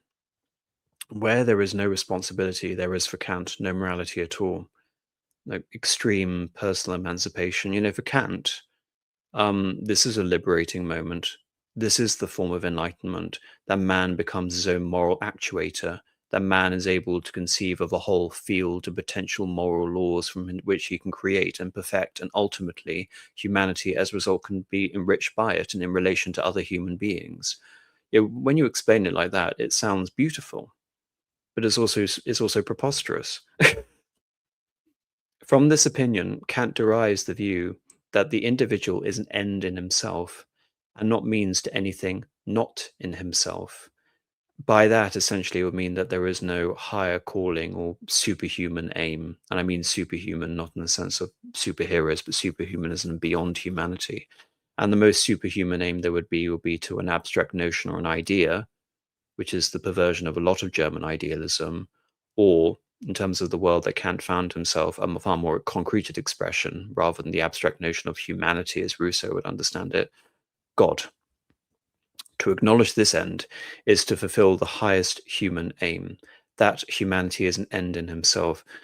Again, Spengler has a very qualified condition of this, but I believe that historicized man as an end in himself and bundling up morality and history together, it means that historicism is corrupted, because historicism becomes a necessary series of deterministic and moral categories all bound up together, when my interpretation of historicism is without any moralistic or deterministic categories whatsoever. But if you look at this as the individual as an end in himself and not the means to anything other than not himself, again, you can read that and explore it to a whole sort of nexus of humanity, and then humanity again becomes the ultimate aim of the creation of utopias, basically, is what I'm trying to say. But the individual end in himself, that humanity is essentially the author, the master of himself, and again, for Carlyle, that would lead to the theory of the great man in history. I'm trying to grade the distinctions here effectively. A theory of absolute individuality. Kant loathes dependence of any kind, and in his philosophy he preaches a rigorous version of personal freedom that is based on the control of passions, the exercise of intellect, and the scrupulous application of reason. Freedom and duty are co-equal in the conception of responsibility. The individual is no mere spectator to the processes of nature and dictates of morality. On the contrary, he or she is an active agent in the creation of both. God and the infinite follow from the contemplation of human virtue, but as the act of reasoning that precedes the creation of an ethical system. Well, again, it's it's quite difficult to explain that, because Kant would also argue that human beings in part intuit and receive ethical systems based on the contingencies and situations that they find themselves in. And borrowing terminology from Rousseau, he would call that a form of servitude. The point of becoming an emancipated, enlightened human being is be able to stand outside of those systems in which you inherit, which may be evil, which may be corrupting. And this is where a lot of religious language permeates into Kant's thought. Then you stand above it and you conceive of a whole ethical system in which you're essentially the master. Again, it's a corruption, as far as I'm concerned, of, in terms of my understanding of looking at Kant and the value that Kant has to me, is that I apprehend moments in time and I can create concepts, and these concepts can help me better refer to reality or have a better understanding of things in general. But for Kant, he takes it further and says that not only are you apprehending and forming criteria and ontologies about reality, but you are essentially the master and dictator of your own moral system. And like I said, once you begin to think that morality and politics are theories of intersubjectivity, then they necessarily relate to one another in a way that has far more dramatic results than any theory of history can ever have. Your theory is history is ultimately it's not a theory of action as much as the Marxists would have you. History is a theory of understanding, and morality is, of course, a call to action. And so you can understand that if you have a series of emancipated, individuated moralities walking around, all of whom have this grandiose conception that it is their moral obligation that every act they do shall form a basis of a universal law for all of humanity, unless you have this underlying system where we all intuit the same higher purpose. Without that intuition, without us essentially being able to know the unknowable, which is Kant's main aspect of the Critique of Pure Reason, then it just leads to absolute subjectivity. In the introduction of the Critique, Kant points out how Lockean empiricism failed to break the deadlock in metaphysics between skepticism and dogmatism. Locke's physiology of the human understanding, which sought to break the stalemate by conclusively linking all knowledge to experience, complicates rather than settles the issue. As a result, Kant remarks, metaphysics has lapsed into the ancient time worm of dogmatism, and now, after all methods, so it is believed, have been tried and found want, the prevailing mood is that of weariness and complete indifferentism, the mother, in all sciences, of chaos and night. And the ironic thing again is that he is trying to rescue everything from that aspect of indifferentism. You find it in all his writings repeated over and over again. He's trying to rescue all from nihilism. Carlyle's instinctive Kantianism does not disappear as a result of his decision to write history.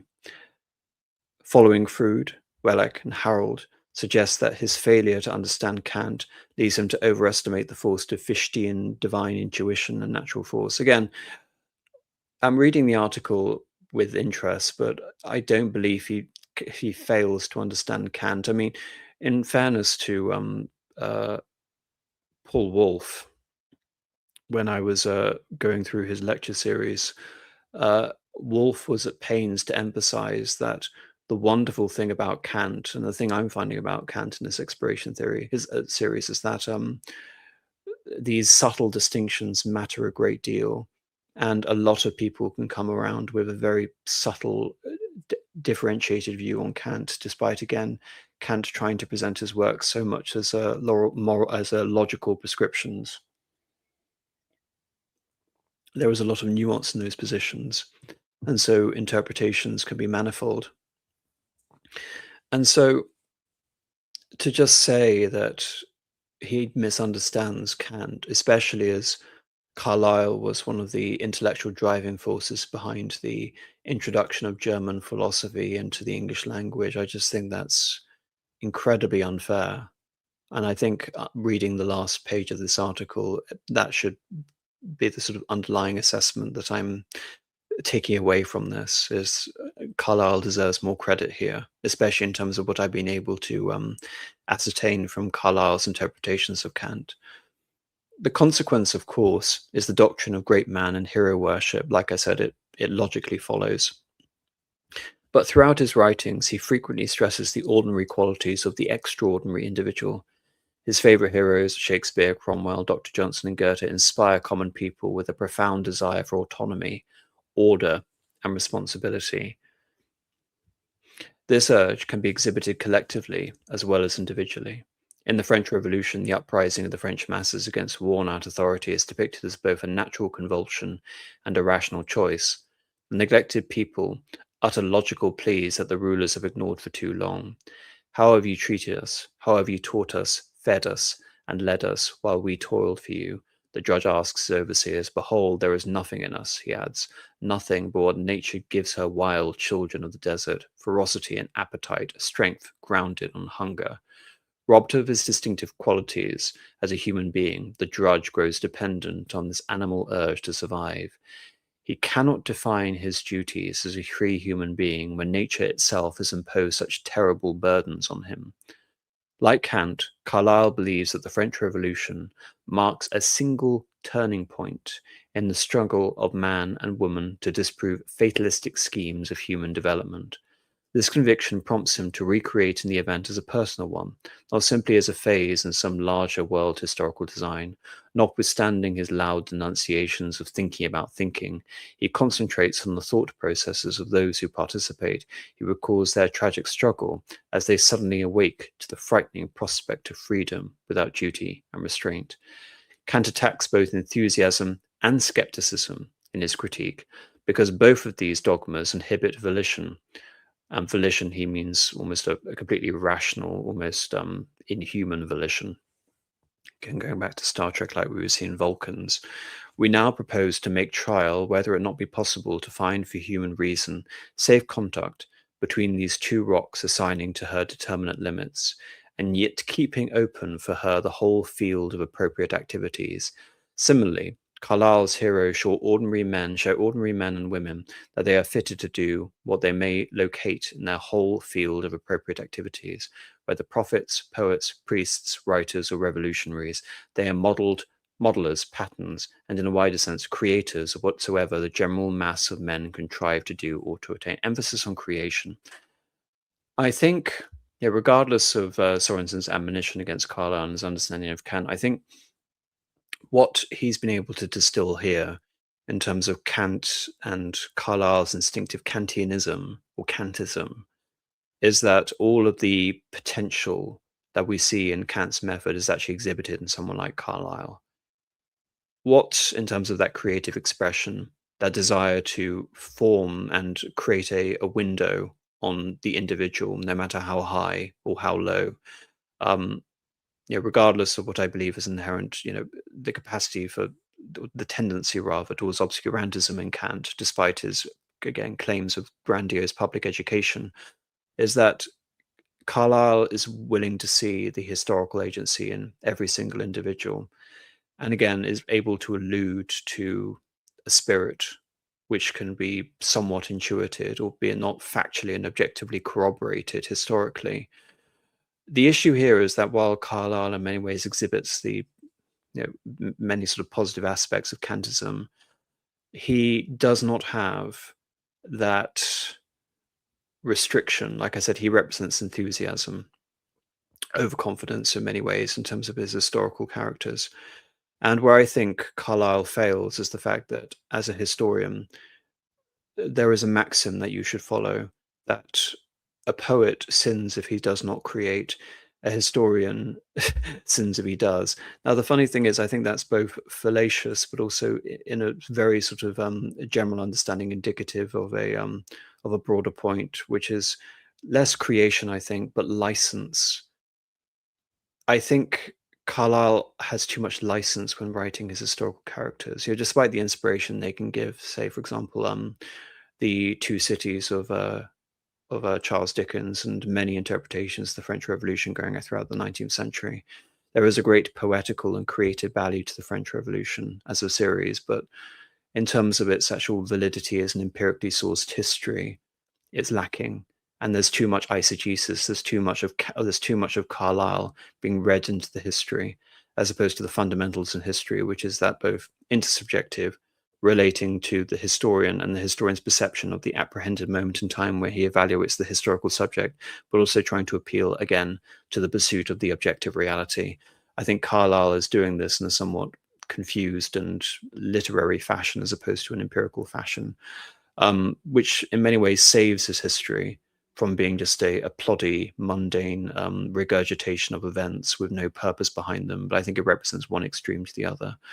But anyway, hopefully, based on everything that I have stated here, I've at least attempted to convince you that within Kant, there are, again, two competing universes. One where there is the method, like I said, which I think describes and is able to synthesize and ultimately supersede many of the philosophies that Kant was able to encounter. Ironically, my interpretation here has been the more he leans too much on the received knowledge from other philosophers like Rousseau or Hume, his overall points suffer as a result of it.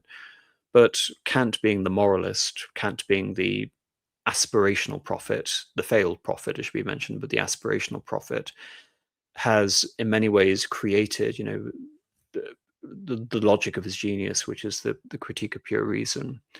And that is his, I would say, a gift to human thought going forward, and modern thought in particular. Indeed, it's almost impossible to understand modernity without understanding, at least intuitively, the basic things that Kant is trying to get across.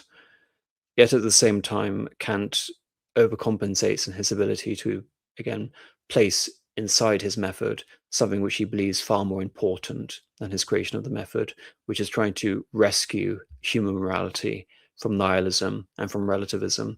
He's done a great job in terms of being able to rescue a general sense of objectivity based on very specific criteria.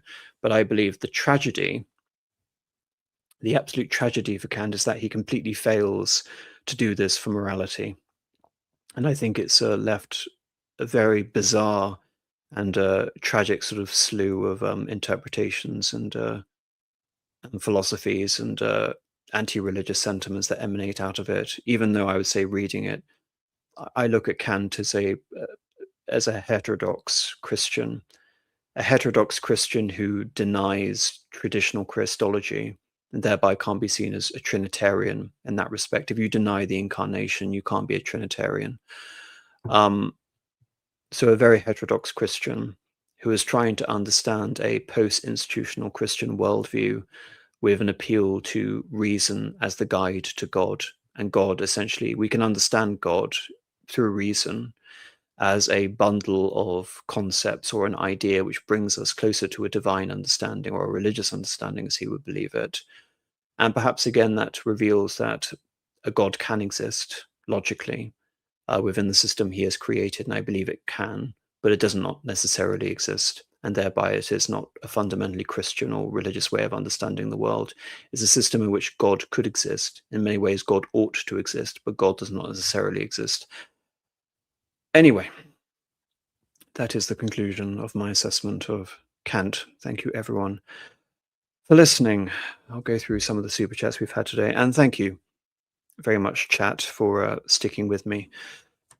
I do get self-conscious at times, and when the chat abandons you 40 minutes into a presentation, you do become rather self-conscious.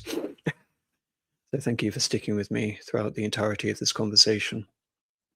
Indeed, the segments that I've been referring to here have been, as far as I'm concerned, easier to, I would say, to present compared to the critique.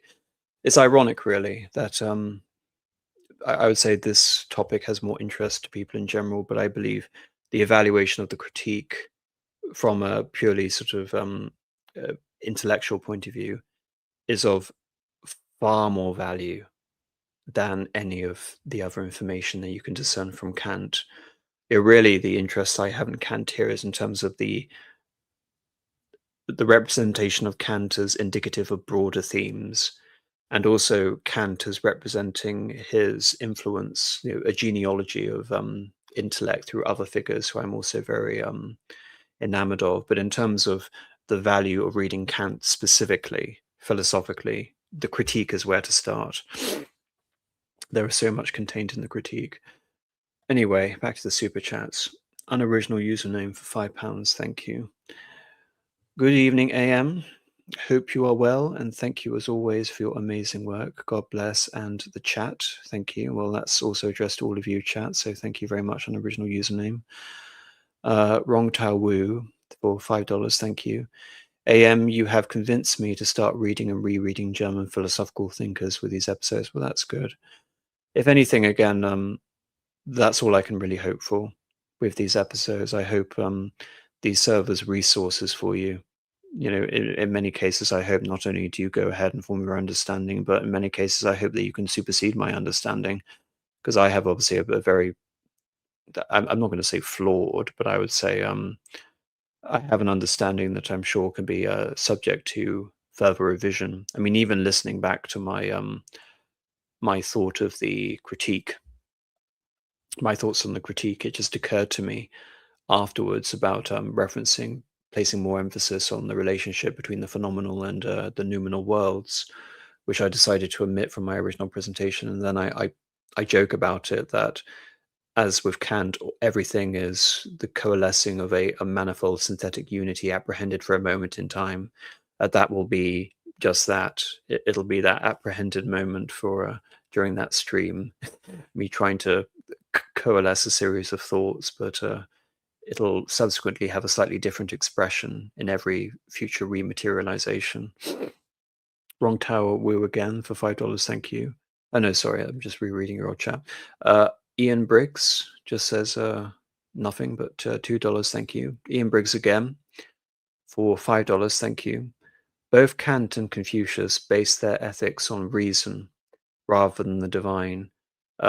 Why do you think Confucius succeeded where Kant failed? I don't know where Confucius succeeded where Kant failed. I think that will be a good topic to bring in to next week's subject, which will be when Catholicism met Confucius.